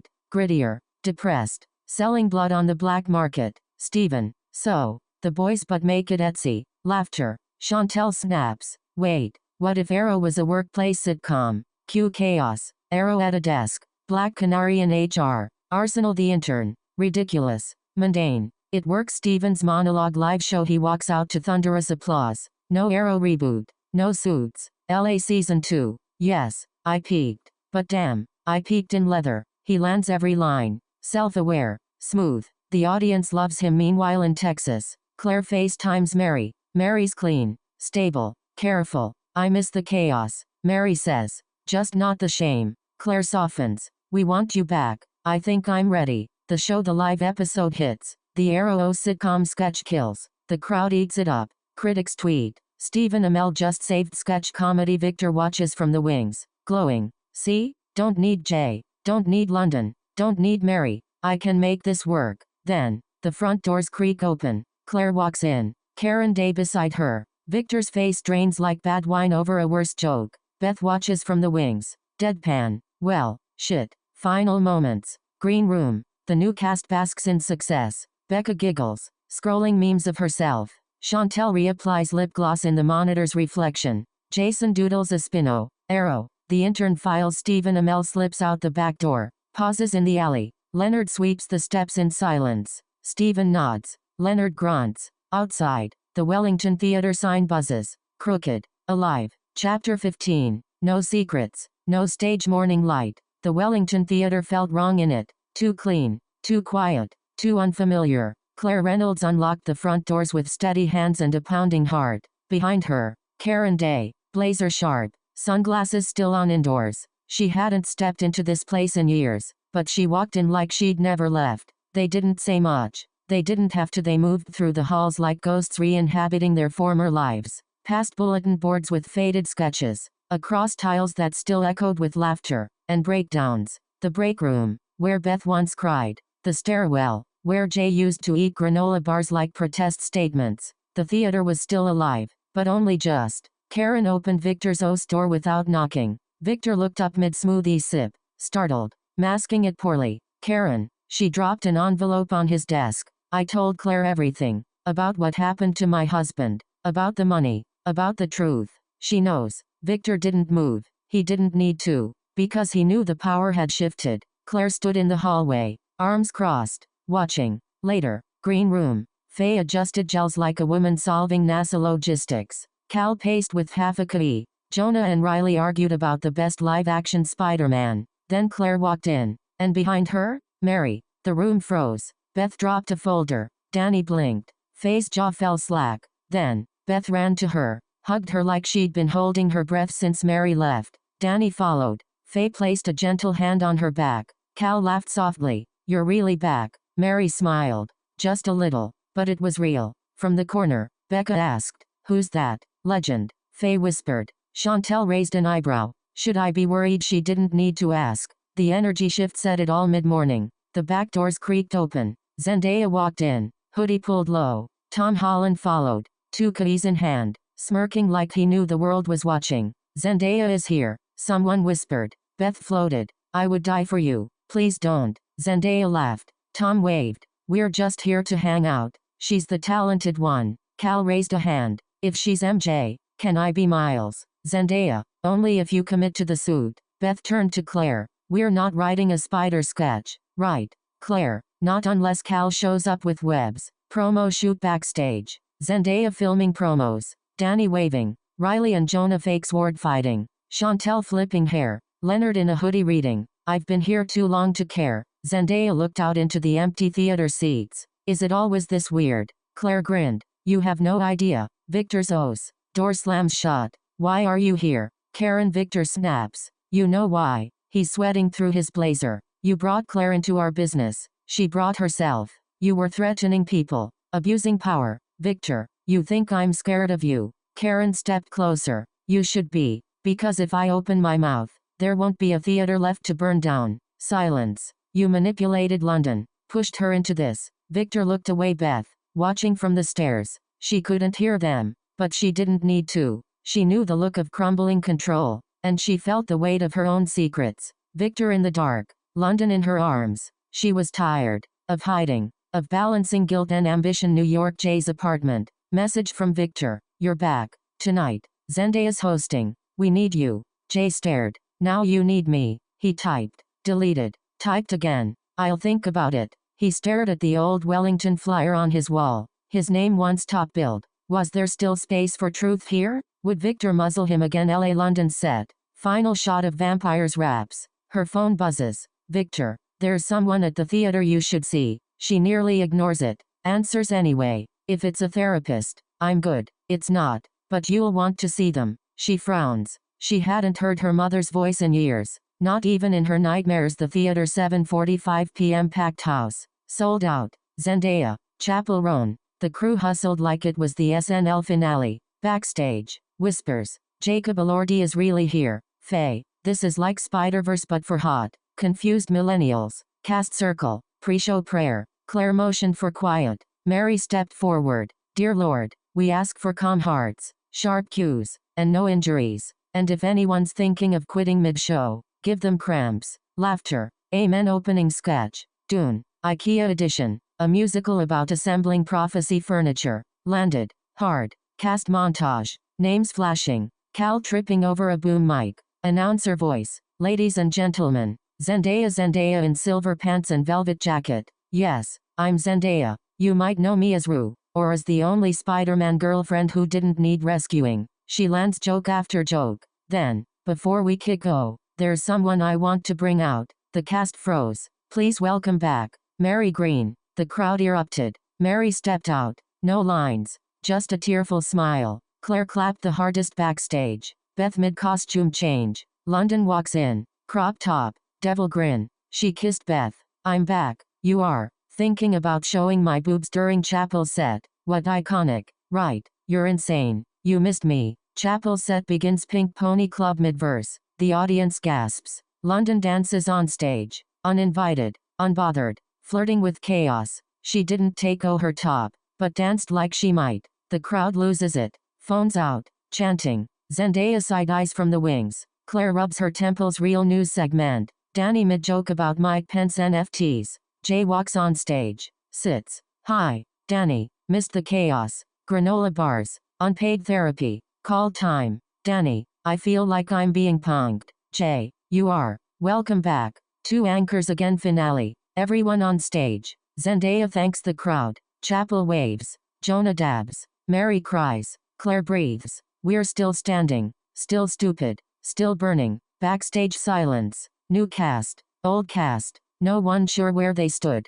Beth hugged London. Then looked away. Danny stared at Jay. Unreadable. Claire exhaled. Finally. The theater? Still buzzing. Still humming. Chapter 16. Still here. Still tired. The curtain had closed. But no one moved. Backstage was quiet. Not silent. Just heavy. The kind of quiet that hums after a party. When the glitter's still in the carpet. But the magic's gone stale. Claire stood center left. Mic still in her hand. She hadn't realized her arm was shaking. She blinked. Handed the mic to Beth without a word. London sat on the floor. Legs splayed. Devil horns gone. Eyeliner smudged into war paint. She wasn't laughing anymore. Jay leaned against the wall. Not scrolling. Not texting. Just existing. Mary held her side. Silent. Danny ordered a lukewarm water bottle. Mary took it. Riley and Jonah whispered about Denny's. Whether they'd make it before the menu flipped. Victor entered. Slow. Measured. Like a man rehearsing humility. You all did.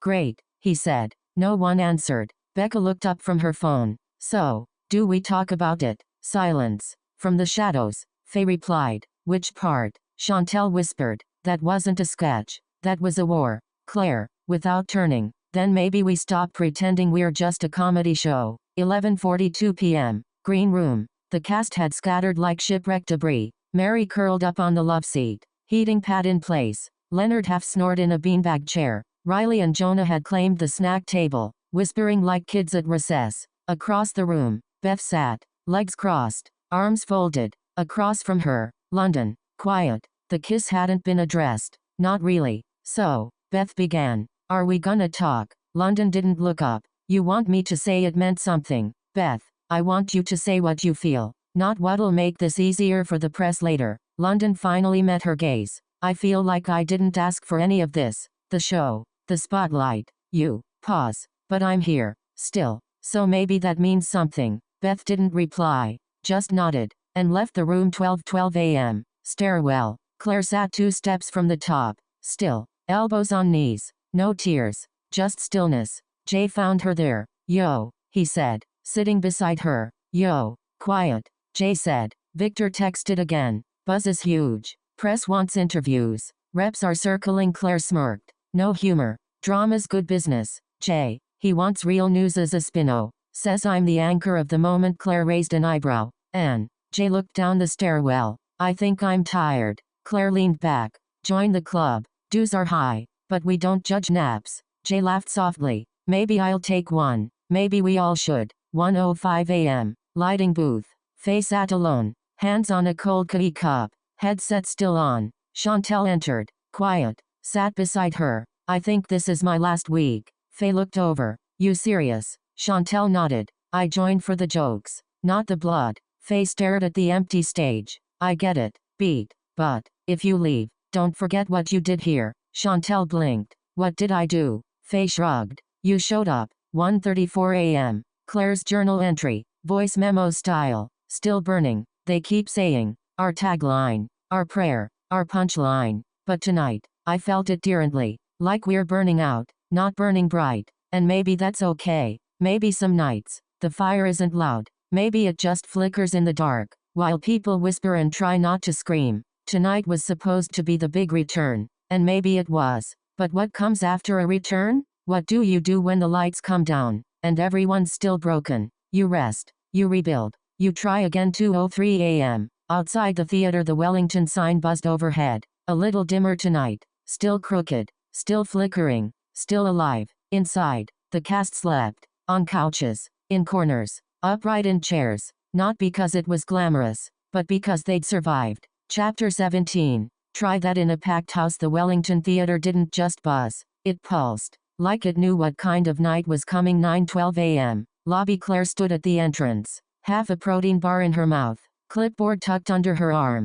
The floor still smelled like mop water. And under the vending machine, a single sequin from Beth's outfit, shaped like a middle finger. Doors slammed open. Cal stumbled in. Riley and Jonah behind him, arguing about which Spider-Verse character would win a breakdance battle. Faye entered quietly, lighting gel bag in one hand, thermos in the other. The thermos read, "Don't make me stage manage my emotions." Leonard was already snoring in the tech booth. It wasn't even 9:30. Claire checked her phone. Still no message from Karen, but she felt her coming. Like storm clouds behind her eyelids, Beth stormed in. Bagels. 3 energy drinks. Pure adrenaline. Mikey lands at 10:15. Audience people called twice. He's bringing his own mic pack. And maybe a flag. Claire blinked. What kind of flag? Beth paused. Didn't say. Just a flag. Victor still hadn't shown up, which meant he was either on the phone with Audience Label, or hiding from his conscience. Probably both. 10:21 a.m. Side entrance. Mikey Madison walked in. Sunglasses. Denim jacket stitched with one word. Note. Oscar in a canvas tote bag. This the part where I pretend I'm not tired. Claire exhaled. Welcome to call time. And then Jason Aldean. Black Stetson. MAGA hat. He didn't shake hands. Didn't speak.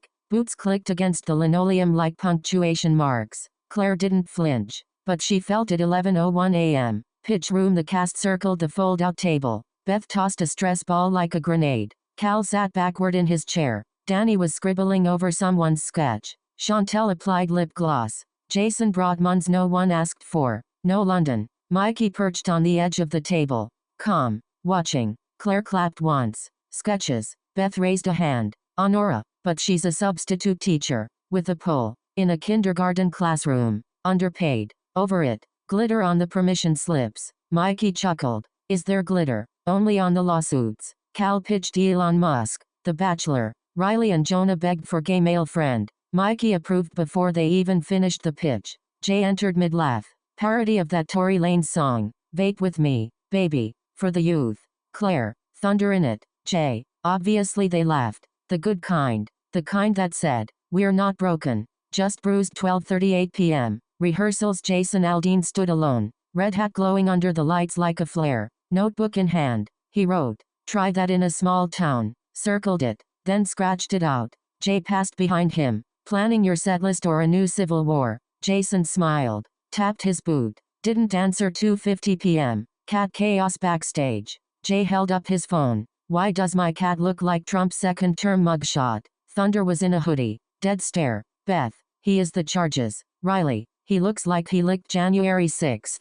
Mikey walked past. Eyebrow raised. Jay. She gets it. 3:33 p.m. Karen arrives. Karen Day walked in. Blazer sharp. Lipstick red. Phone unreadable. Claire met her at the prop cart. He's nervous. Karen said. He should be. I'm not here to make a scene. Yet. Down the hall. Victor paced. Green juice. Shaking hands. Claire said nothing. 6:46 p.m. Showtime Full House. Some came for Mikey. Some, unfortunately, came for Aldine. Opening sketch. A confused senator and a wig made of newspaper. It landed. Then, vape with me. Baby J. Silk robe. Vape glowing. Sang like R&B Drake. Moved like a man who drank too much lavender anxiety blend.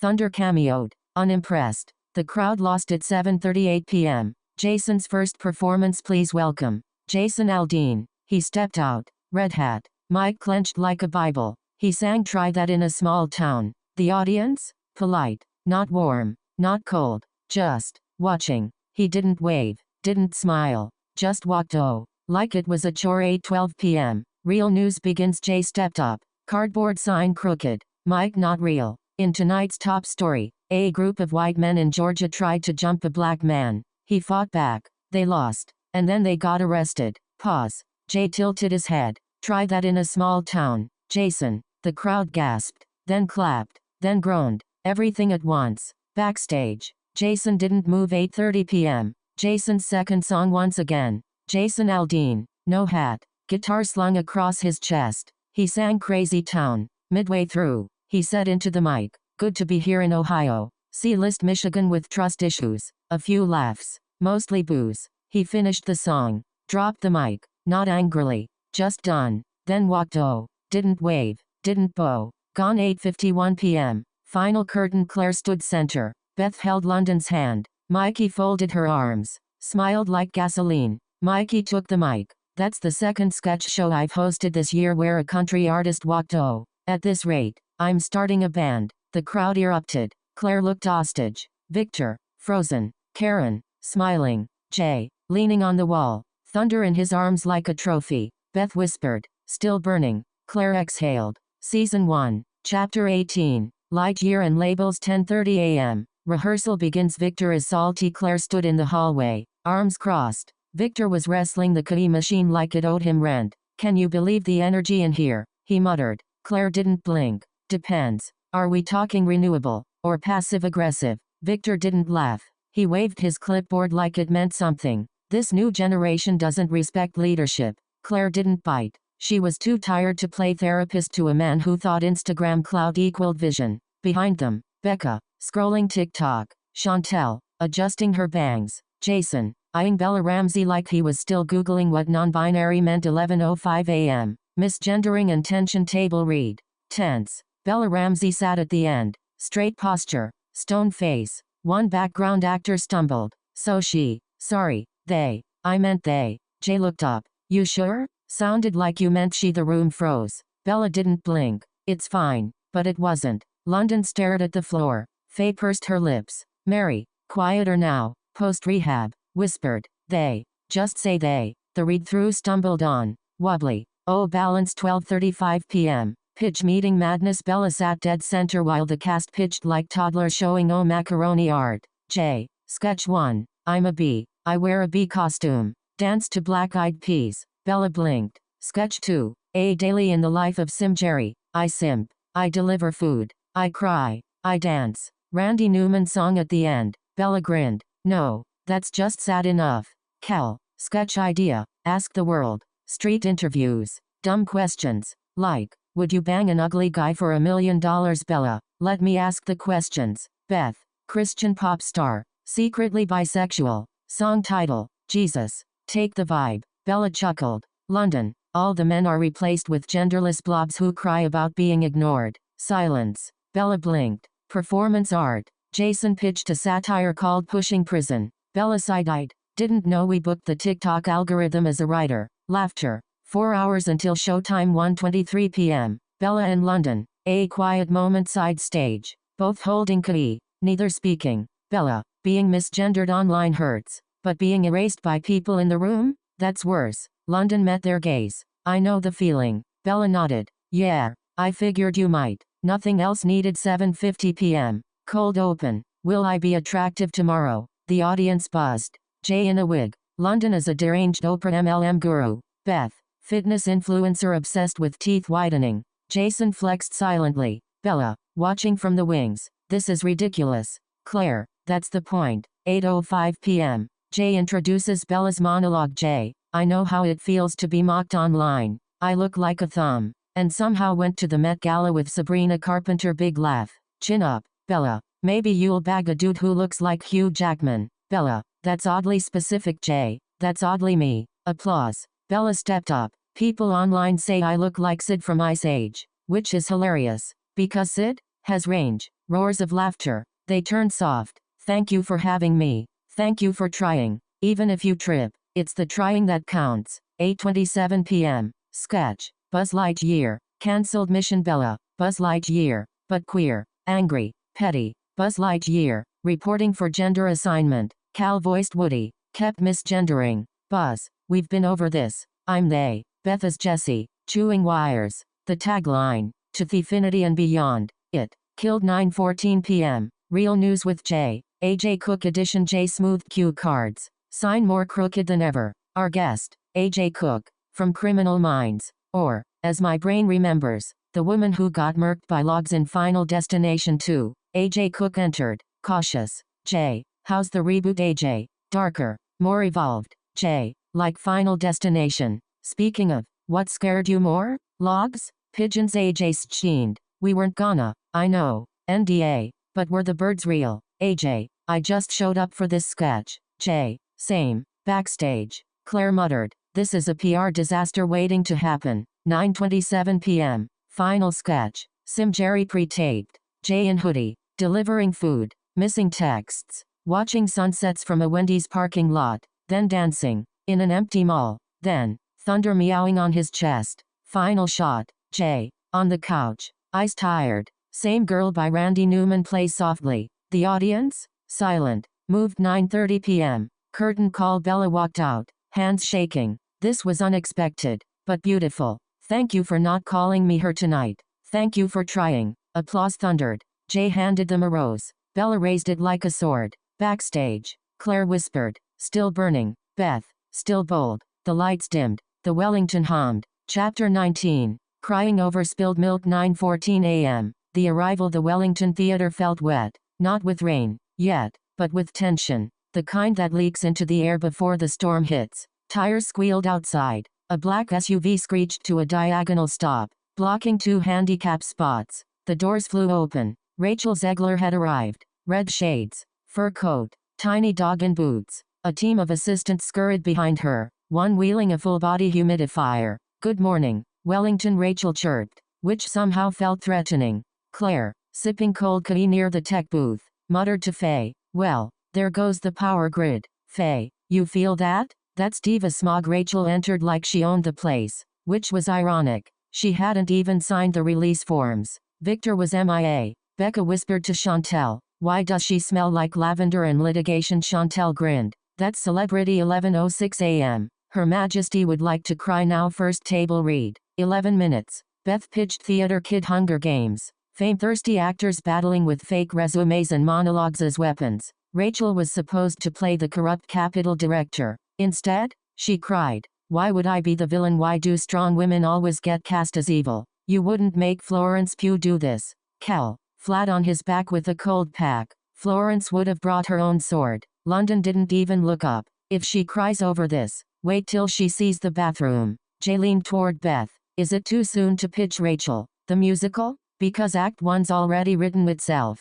Beth didn't laugh. She was watching London. The distance. The eye roll. The silence. Faye coughed. Do we want to break for tea, or another breakdown? Rachel sobbed harder. I'm a SAG nominee. I have trauma. Claire stood.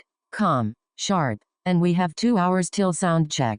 Let's move. 12:45 p.m. The glitter shatters. Victor finally appeared. Wrinkled blazer. Fake smile. Holding a manila folder he refused to explain. Is she adjusting well? Claire didn't reply. Rachel was now curled in the green room. Weighted blanket. LA assistant fanning her, refusing to sing her song. Weird thing. Citing emotional dissonance. Jonah walked by. I thought that was the title. Victor approached like she might explode. Rachel, I feel unsafe in the creative space. Victor blinked. You're in a sketch show. Exactly. Where's the support? Victor said nothing, then turned and left. Claire followed. You wanted her. I wanted ratings. Well, congrats. You're gonna trend either way. 2:11 p.m. Plan B. The cast hosts itself. Rachel walked. Didn't storm. Just floated. White shades on. Hoodies zipped. I'm above this anyway. Becca clapped once. Iconic. Jay pulled a chair to center stage. We're doing it live.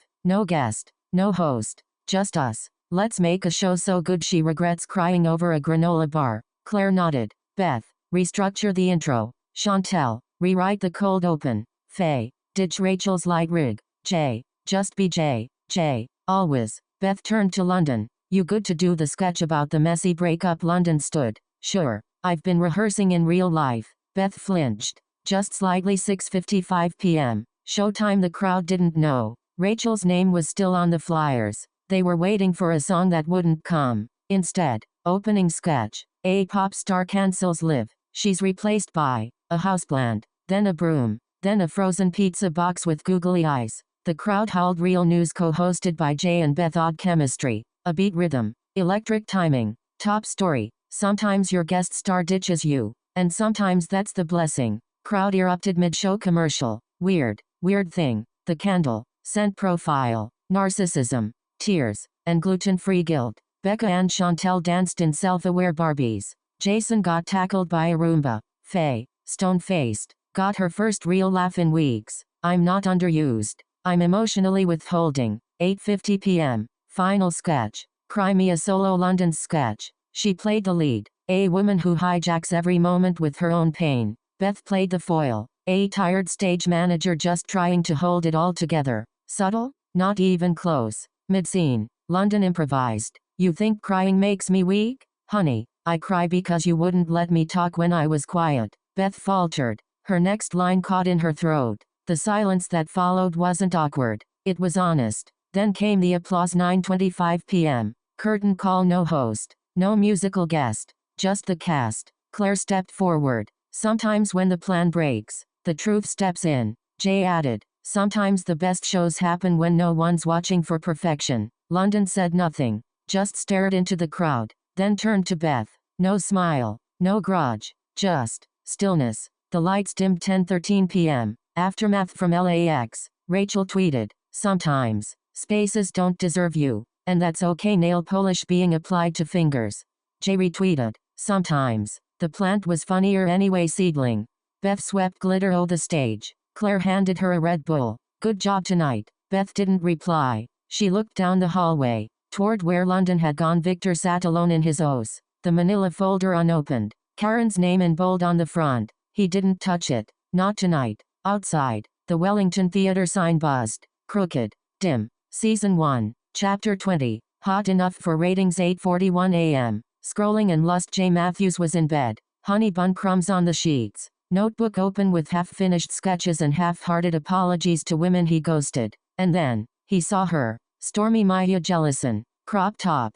Thigh tattoo. Marble kitchen. The caption. Just a lil warm-up before filming Angie's Cure. She looked like Halle Berry reincarnated with an OnlyFans subscription. Jay blinked. Zoomed in. Swallowed. Then called Claire. 8:45 a.m. Claire's resignation. Claire was mid-expired yogurt and Monday despair when the call came through. Tell me this isn't another Real News pitch involving furries. Jay. Better. Her name's Stormy. She's funny. She's hot. And she's in Angie's Cure. And she's in Wisconsin. Claire groaned. Jay. After Rachel Zegler cried into a beanbag and bailed mid-episode. We don't need a PR circus. Jay. She's funny. Also, hot. Claire hesitated. He pushed harder. She's promoting Angie's Cure. Studio reps are watching. Claire looked at her to-do list. Find musical guest. Fix Leonard's bed. Send Beth a therapy referral. None of it mattered if ratings didn't climb. Fine, she muttered. Send me her info. 9:28 a.m. The call. Claire stood in the green room.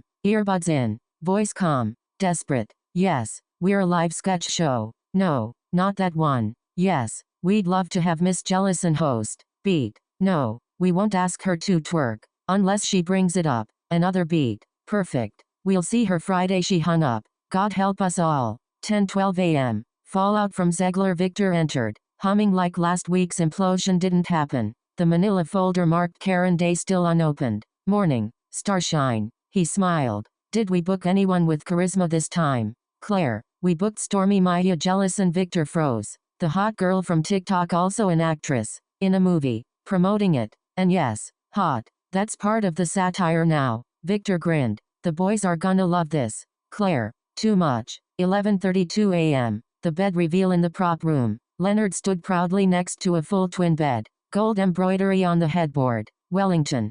Claire. Please tell me this is for a sketch. Leonard. Might be for naps. He crawled in. I work best horizontal. Claire walked away. Before she committed a felony. 2:05 p.m. The pitch meeting. Everyone was there. Jay. Cal. Leonard. Danny. Becca. Beth. Chantel. Even Riley and Jonah pretending to matter. Claire clapped once. Stormy is confirmed. She flies in tomorrow. She's our host. No, Jay. You may not pitch. Angie's purely for men. Jay lowered his hand. The boys flooded the room with testosterone. Stormy plays a mechanic. Hoses herself down in oil. Car wash sketch. Slow motion. Hot stepmom. Live edition. Claire sighed. Danny rolled her eyes. Becca finally raised a hand. I co-wrote a sketch with Stormy. She already sent notes. It's called Gaslight. Gotta keep Jerlbuses of history. Helen of Troy. Cleopatra. Frida Kahlo. Reimagined as hilarious. Misunderstood women. Silence. Beth. That actually sounds good. Claire. I'll see if it fits the lineup. Becca nodded. Hopeful. 5:52 p.m. Stormy arrives. Tight jeans. Halter top. Puer jacket that didn't zip. Cheekbones like weapons. Energy like a storm cloud. Jay tripped over a stool. Cal dropped a granola bar. Leonard whispered. She's real. Stormy scanned the room. Y'all better be funny. I came to promote a film and show cleavage. Preferably not at the same time. Claire grinned. You'll fit right in. 6:45 p.m. Rehearsal chaos. Leonard pitched to Cologne. Stormy. For men. Cal barked at her. Literally. Stormy smiled. Then farted. Loudly. Everyone froze. She turned to Jay. Still wanna bark. Jay nearly choked. Claire. That's going in a sketch. 7:32 p.m. Becca's breakdown. The lineup got posted. Becca scanned it. Her sketch? Not there. Claire. Where's Gaslight? Gotta keep Jerlbuses. Claire. We had to cut it. Time. But the car wash sketch made it in. No answer. Becca walked out. Chantel. SNL'd. 8:05 p.m. The live show begins. Packed crowd. Phones out. Anticipation thick. Cold open. Men at a bar bark like dogs at women. Stormy enters. Farts. They stop barking. Sketch 2. Jay. Cal. Leonard wear collars. Wag. Pant. She pulls out a book. They flee. Sketch 3. Nice guy simulator. Stormy on a dating app. Each man starts nice. Turns toxic. Jason's character cries. Cal screams. You're not even that hot. Stormy to camera. And yet they stay in the DM. Sketch 4. Fart test. Stormy farts on a date. Jay gags. Twist? She's a CEO. He's unemployed. The crowd loses it. Real news segment. Jay. Top story. Hot women have thoughts. I know. Shocking. Also, Stormy. Maya is here. Angie's cure drops Friday. Cure yourselves. Stormy joins him. You been behaving. Jay. Only barked once. Stormy. And I farted twice. 9:25 p.m. Final moments. The cast gathered. Becca stood near the back. On speaking. Stormy. Thank you for having me. I came expecting jokes at my expense. Instead, I got to make fun of the men who make us feel like props. Claire clapped. Beth clapped. Victor clapped. Becca didn't. She left before the credits finished. 10:03 p.m. Claire's journal. Stormy delivered. The skits hit. We dodged another PR bullet. But Becca's not okay. I know the look. I had it in season 1, episode 1. And she just got cut again. She paused. We're still burning. But some of us are burning out. 11:01 p.m. The Wellington sign buzzing. Flickering. A fart spray can sat beneath it. A forgotten prop. Still crooked. Still controversial. Chapter 21. Controversy is the cure. 9:48 a.m. Jay's new role. Jay Matthews stood just inside the cracked doors of the Wellington Theater staring at the rows of chairs like they owed him money. Cold bagel in one hand. Sleep in his eyes. Hoodie smelling like cat dander and discount cologne. I'm really warming up this crowd now. He mumbled to nobody. What am I? A vibe coach? He spotted a half-empty bottle of baby oil in the green room bathroom. Pause. Okay, which one of y'all just came back from a Diddy party? From the light booth. Faye yelled. Don't ask questions you don't want the answers to. Jay blinked. Fair. 11:19 a.m. Rogan's arrival. Joe Rogan walked into the Wellington like someone dared him to. Tight black shirt. Sleeves too rolled. Smoothie the color of melted army men. Victor greeted him like he was the second coming of ad revenue. Joe, so glad you made it. Let's get weird. From the wings. Chantel whispered. That's what a cult leader says before the Kool-Aid. Jay saw Rogan and blinked. Wait, he's the host. You got nothing to say about Joe Rogan? Jay shrugged. I literally don't know anything about that man. Podcast. Fear Factor. That's it. He could have hosted Jeopardy or robbed a Wendy's. I wouldn't know. Claire, that's kind of beautiful. 12:33 p.m. Victor's motive. Beth followed Victor into the tech closet. You really booked Rogan? After last week, Victor didn't look up. I want eyes on this place. Doesn't matter if they hate watch. Haters boost the algorithm. Beth narrowed her eyes. Are you sabotaging us? Victor looked up. Maybe. 1:02 p.m. PDA in 4K London walked into rehearsal holding Beth's hand. No announcement. No shame. Just public maquillades by the snack table. Jonah dropped a Capri Sun Cal to Leonard. You ever seen two people be in love that loud? Leonard, back in 1982. Didn't end well. Rogan squinted at the kissing. Is this part of the act? London looked up. Only if you keep staring. Beth added. He looks like a podcast came to life. Jay, I thought that was the point. 2:30 p.m. Claire stepped into the hallway. Her phone buzzed. Subject line. Offer to play Audrey. No audition required. Local production of Little Shop of Horrors. No tape. No callback.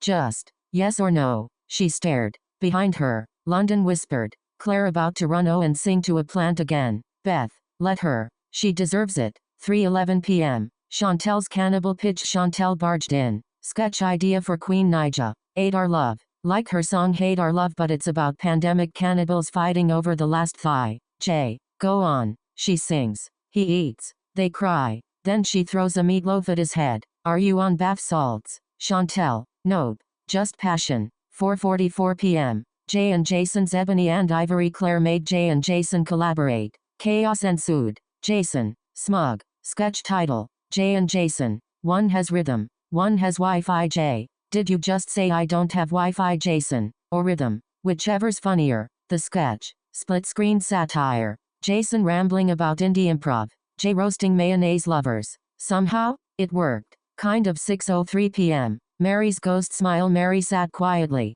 Fully sober. Fully still. She clapped at the end of each sketch like she was trying to remember what belonging felt like. Faye handed her a Gatorade. How are you? Mary smiled. Alive. It felt like poetry. 7:30 p.m. Showtime. The crowd was rowdy. Some for Rogan. Some for Queen Naija. Most for Chaos. Jay opened the show. Y'all ever see a kid ask for bus fare and then spot them buying Red Bull and hot Cheetos 10 minutes later? The crowd howled. You ever see baby oil in a bathroom and think, this is how Diddy parties start? Someone shouted. You. Jay smirked. Yeah, we outside. 8:05 p.m. Rogan's sketches. Sketch 1. Fear Factor reboot. Rogan in a helmet, forcing Beth, Jonah, and Cal to eat scorpion sushi, expired bologna, monkey's ass. Jonah, I'll eat the monkey's ass if I get a SAG voucher. Rogan broke. I don't think we can air that. Sketch 2. Podcast courtroom. Joe hosts a courtroom full of conspiracy theorists. Danny is a flat earther. My cousin got lost in Michigan.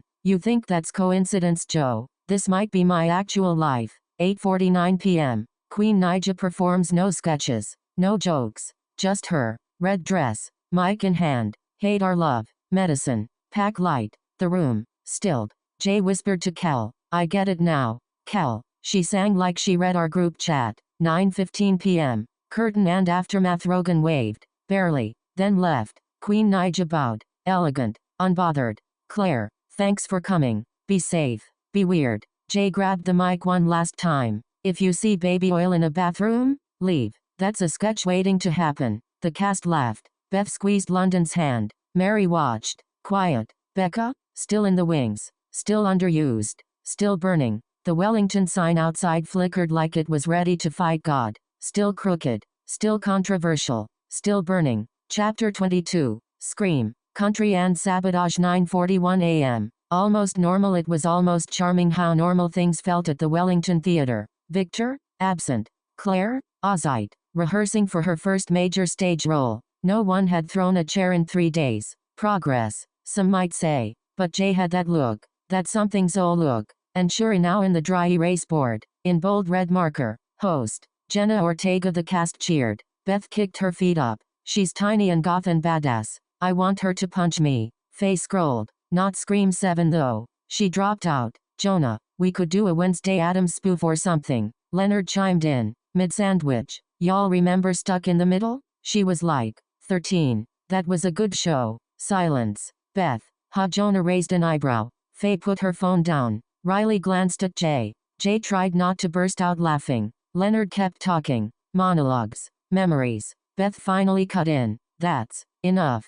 Jay scribbled in his notebook. Creep-o-meter sketch. Leonard edition. It would have been funny if the weirdness stopped there. 11:24 a.m. Victor's smile. Victor was back. Wandering the halls. Smiling like he knew something no one else did. Cal to Jay. He's walking like a divorced aunt who just won the lottery. Jay. Bet you $10 it's the musical guest. At 11:41 a.m. A sign went up in the hallway. Musical guest. Carrie Underwood. Danny froze. You're joking. Beth checked her phone. She performed at Trump's inauguration. Like, this year. Cal. That explains the Secret Service guy I saw in the lobby last week. Jay. Rogan 2 weeks ago. Now Carrie? Victor's assembling the Fox News Avengers. 1:32 p.m. On stage with Jenna. Jenna Ortega arrived and immediately owned the room. Short, sharp, all black, deadpan queen. Within minutes, she was writing sketches with Riley and Jonah. So, gentrified haunted houses. The ghosts raise the rent and call the cops on other ghosts. Jenna laughed. This is already better than half the stew on Netflix. Even London lingered nearby. Half smile, then gone again. But at 3:11 p.m., the mood soured. Karen Day entered. Uninvited, unapologetic. Jenna, ever polite, extended a hand. Hi, Jenna. Karen, smiling wide. Karen, Victor's ex-wife Beth, not even looking up. MMHMM. Karen sat down, crossed her legs, opened her phone. No one invited her. No one acknowledged her. Victor never looked her way, but her presence sucked the air out of the room. 6:55 p.m. Lockdown. No phone signs were everywhere.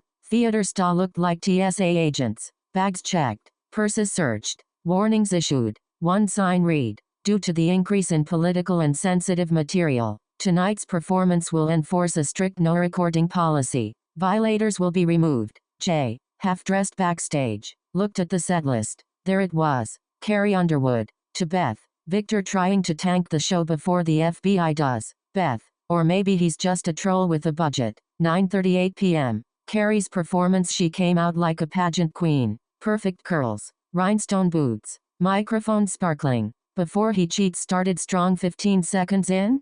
Claps. Then. Quiet. Then a cough. Then boo. Another. Go back to the Capitol. The boos grew louder. Carrie held on. Barely. She glanced stage left. No one waved her. Oh. The band kept playing. Jay whispered backstage. This is bad. Victor? Smiling. Arms crossed. Like he'd planned this. When Carrie finally walked. Oh. Her mascara was running. Guess they don't like country in Ohio, she said. No one replied. 10:15 p.m. Aftermath. Backstage was scattered energy. Jenna laughed with Riley. Leonard sat on a crate. I didn't mean anything weird earlier, he mumbled. I watched those shows with my kids. No one responded. Jay cornered Victor. You trying to get us shut down? Victor, if we shut down, it's not because of me. It's because America can't handle freedom of speech. Jay, you sound like Rogan. Victor leaned in. Maybe I've been listening. Jay stared, then walked away. Chapter 23. Barr None. 10:03 a.m. Whiteboard reveal. Nobody screamed. They just stared. Beth froze mid-bite, burrito in hand. Jay sat half slouched, headphones still around his neck. Cal blinked 5 times, then said it out loud. Host, Roseanne Barr. Musical guest, Tom MacDonald. Beth, so Victor wants us dead. Jay, he's playing chess with Satan. Faye laughed, not joyfully. It was that my house is on fire and I let the insurance lapse kind of laugh. Cal, who booked both of them? Beth turned slowly, looked directly into the invisible camera like she was on the OS. 10:19 a.m. writer's room. Meltdown. Jonah, headphones in. Riley, frantically typing. Leonard, late, holding a bagel, still thinks Home Improvement might be airing. Riley, why Roseanne though? She called a whole woman a monkey. Jay, also did a song with a dude who rapped straight white male. So, you know, layers. Beth paced like a detective who just cracked a case too late. What if we do no sketches this week? Just one long funeral for the show. Leonard perked up. I could play the priest. Jay, you already did. Priest of cringe. 11:11 a.m. Victor, glowing like a cult leader, he walked in like he'd just sold a pyramid scheme to the U.S. Senate. Black turtleneck, gold chain, smiling like a dog that bit someone and got away with it. People, he said, let's lean in. Danny, into what? Into disruption, authenticity, real voices. Riley, you booked a woman who said the Holocaust numbers were inflated. Victor smiled wider. And yet, here you are, still standing, still watched. Beth, to Jay, he's gone full Joker. Jay, nah, Joker had fans. 3:02 p.m. Roseanne arrives. SUV screeches to a stop. Out steps. Denim. Fringe. Sunglasses too big. Grin too wide. Hello, Midwest, she shouts. London. Quietly. Girl, we're in a lobby. She greeted no one. Faye pivoted and vanished. Riley bolted. Jay stood frozen. Jay, yo, this is not happening. Beth, oh, it's happening. Victor summoned the demon. 4:44 p.m. Tom McDonald rehearsal. The band hated him. He brought a backing track, 2 dancers in camo hoodies, and a vibe like a rejected militia recruitment video. His only song? He's Back, featuring Roseanne Barr. Beth, read the lyrics. Oh no. He rhymed liberal tears with patriot gears. We're going to jail by association. Leonard, he's got rhythm though. Silence. Leonard, backpedaling, not good rhythm. 7:02 p.m. House opens. No phone policy reinforced like it was nuclear security. 3 signs per door. Flashlights. Bag checks. One girl tried to make a TikTok. Got escorted out before the lights dimmed. Backstage. Jay. First Rogan. Then Carrie. Now this? What is Victor trying to build? Hell's Coachella. Claire texted from across town. Please tell me this is a prank. Jay. It's a hate crime with a soundtrack. 8:31 p.m. The show begins. Roseanne waddled on stage. I haven't been on a stage like this since the deep state took my iPad. Silence. I love Ohio. Y'all still got guns, farms, and common sense. Scattered boos. One nervous laugh. Beth whispered, this is bad. Jay, this is already bad. 9:03 p.m. The performance lights down. Fog. Red strobes. CGI American flag flapping like it wanted out. Then, Tom McDonald, shirtless under a bulletproof vest. Braids bouncing. Y'all thought I was gone. I brought mama back. Roseanne stormed in, screaming, he's back. Then the lyrics hit. They called me a problem. I'm freedom in boots. Hollywood's dead. We're the autopsy. Biden can't find his own driveway. Facts. Jonah to Faye. This is performance terrorism. People left. Booed. One woman yelled, do better. A Gadsden shirted fan shoved her. 9:18 p.m. The fallout. Backstage. Silence. Jay, sitting on a stool, head in his hands. Beth, quiet, for once. Riley, tossed a folder at the wall. Cal, unplugged the PA. Victor, clapping. Jay walked over. You proud of this, Victor? I didn't say those things. I just gave them a stage. Jay stared. You're the arsonist pretending to be the fire marshal. Victor just smiled. Fade to black. End of call time. Season 1. The Wellington sign buzzed above. Crooked. Flickering. Defiant. Chapter 24. The one before 9:12 a.m. Quiet like regret. No yelling. No spilled coffee. No slammed doors. Just silence. Jonah arrived first. That never happened. He sat at the green room table, stared at the fridge, and whispered, Becca's gone. A folded note rested beside a box of donut holes. The handwriting was neat. Thank you all. I appreciate this opportunity, but this isn't for me. Please don't be mad. I hope you all win Emmys someday. Love, Becca. Jay read it 3 times. Folded it again. She's gone. Chantel walked in. Felt the silence. Did someone die? Cal muttered. Not yet. But give it time. 10:44 a.m. Break room. Fallout. Beth in London. Same couch. Separate ends. Scrolling. Silent. London. Are we good? Beth looked up. Yeah. Why wouldn't we be? London stared. Beth went back to her phone. That was at 11:33 a.m. The pitch you never want to hear. Jason stood outside Victor's O's, fidgeting. Flannel sleeves. Nerves. The door opened on its own. Victor was waiting. Come in, Jason. He entered like a child visiting the principal. I had an idea. Less woke. More American. Victor rose, placed a hand on his shoulder. You're free to write what you believe, son. Jason smiled. Really? Victor smiled back.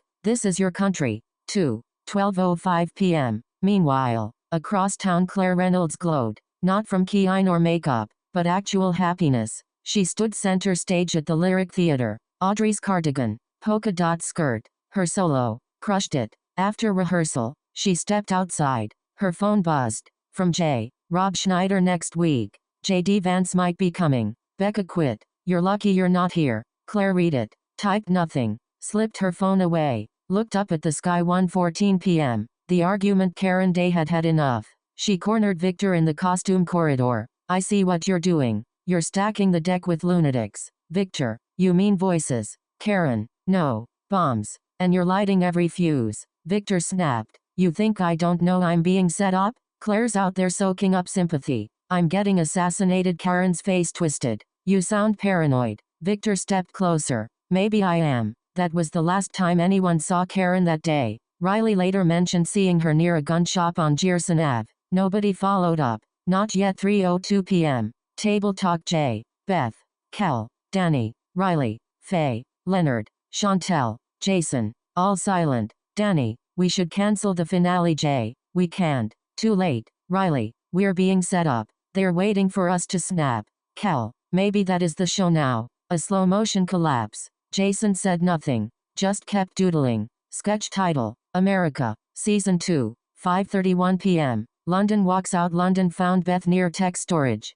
London, you're sleeping with him again, aren't you? Beth didn't flinch. Who? London glared. Don't play stupid. Silence. Beth, finally, he's not you. London's jaw tightened. I didn't sign up for this. Beth, neither did I. Then she walked away. 6:12 p.m. The setup begins. Posters went up. Big, bold, in black and white. Next week, Rob Schneider returns to live comedy special appearance. TBD. Guest from DC. The cast stared. Jay said nothing. Just kept walking. Chapter 25. Call timeout. 7:06 p.m. The calm before the collapse. The backstage hallway smelled like hairspray, ramen, and dread. Beth paced by the green room. London sat on the floor, painting her nails black like it mattered. They weren't talking. Not after that fight. I didn't sign up for this. I got dragged into it. Just like I got dragged into you. That's what London had said. Beth hadn't replied. She just left. Now? 10 minutes to air. No Claire. No plan. Just Victor in the corner, smoothing Rob Schneider's cue cards like everything was fine. Jay sat at the mirror, hoodie up, headphones in, whispering a real news punchline under his breath. Tonight's top story. This sketch show is now sponsored by Red Flags, Emotional Damage, and Undercooked Satire. Behind him, Jason was doing push-ups. Loudly, Chantel scrolled TikTok like it owed her reparations. 7:29 p.m. Cold open from hell. Rob Schneider stood under the lights. Good evening, Ohio, or as I like to call it, Florida with corn. Silence. A cough. Then a boo. Then two. Jay, hostage, whispered. Here it comes. Rob tried to power through. It's an honor to be here on Call Time, the only sketch show where the writers hate themselves more than the audience does. Boo. And hey, I'm proud to introduce a special guest. Give it up for your vice president, J.D. Vance. And that's when the audience turned. Gasps. Yelling. Standing. Walking out. One Bernie 2020 hoodie hit the floor. Cup and all. Beth, what the hell is Victor doing? Jay, killing us. 7:56 p.m. Sketches that should have stayed dead. Sketch 1. Presidential roast. J.D. Vance played himself. Sort of. Rob played a moderator. Beth a reporter. Jay a voter. The jokes hit like wet tissue. Jay went oh script. At least Trump had better writers. And smaller pants. No one laughed. But they listened. Sketch 2. Make sketch comedy great again. Written by Jason. Directed by no one. Delivered like a fever dream. Chantel walked mid-sketch. I didn't sign up for this white boy meltdown. 8:40 p.m. Claire's show at the Lyric Theater. Claire stood under pink lights. Audrey. Applause. Flowers. But her smile didn't reach her eyes. Backstage. She checked her phone. Trending. Call time cancelled. J.D. Vance on stage. What is Victor doing? Claire, where are you? She whispered. I should have been there. 9:10 p.m. The walkout protesters outside. Signs. Chants. Inside. Victor smiled. He pulled J.D. Vance aside. We pulled it. Oh, J.D., you'll be remembered for this. Victor, that's the point. Then a shadow. Far end of the hall. Fast. Hoodie. Unshaven. Something under the coat. Gun. Bang 9:11 p.m. Fallout JD docked. Victor fell. A bullet to the head. Not dead, but close. Beth hit her knees. Jay shouted. Someone call 911. Mary screamed. Chantel fainted. London stood still, staring at her father's body. Claire saw it on her phone. Hands shaking. Outside. Sirens howled 9:31 p.m. Aftermath paramedics rushed in. Victor, barely breathing. Shooter tackled by stagehands. No name. No ID, just one muttered line. Should have been the vice president. Jay stood in the empty theater. Blood on the curtain. Curtains half drawn. The house cleared. He looked up at the flickering sign. Call time. One letter went out. Then two. Then. Darkness. Cut to black. Season 1. Complete. Relections SPTV production. Thanks for listening. Be sure to follow Reflections for more updates on more content. Copyright 2025 Documented Reflections. All rights reserved.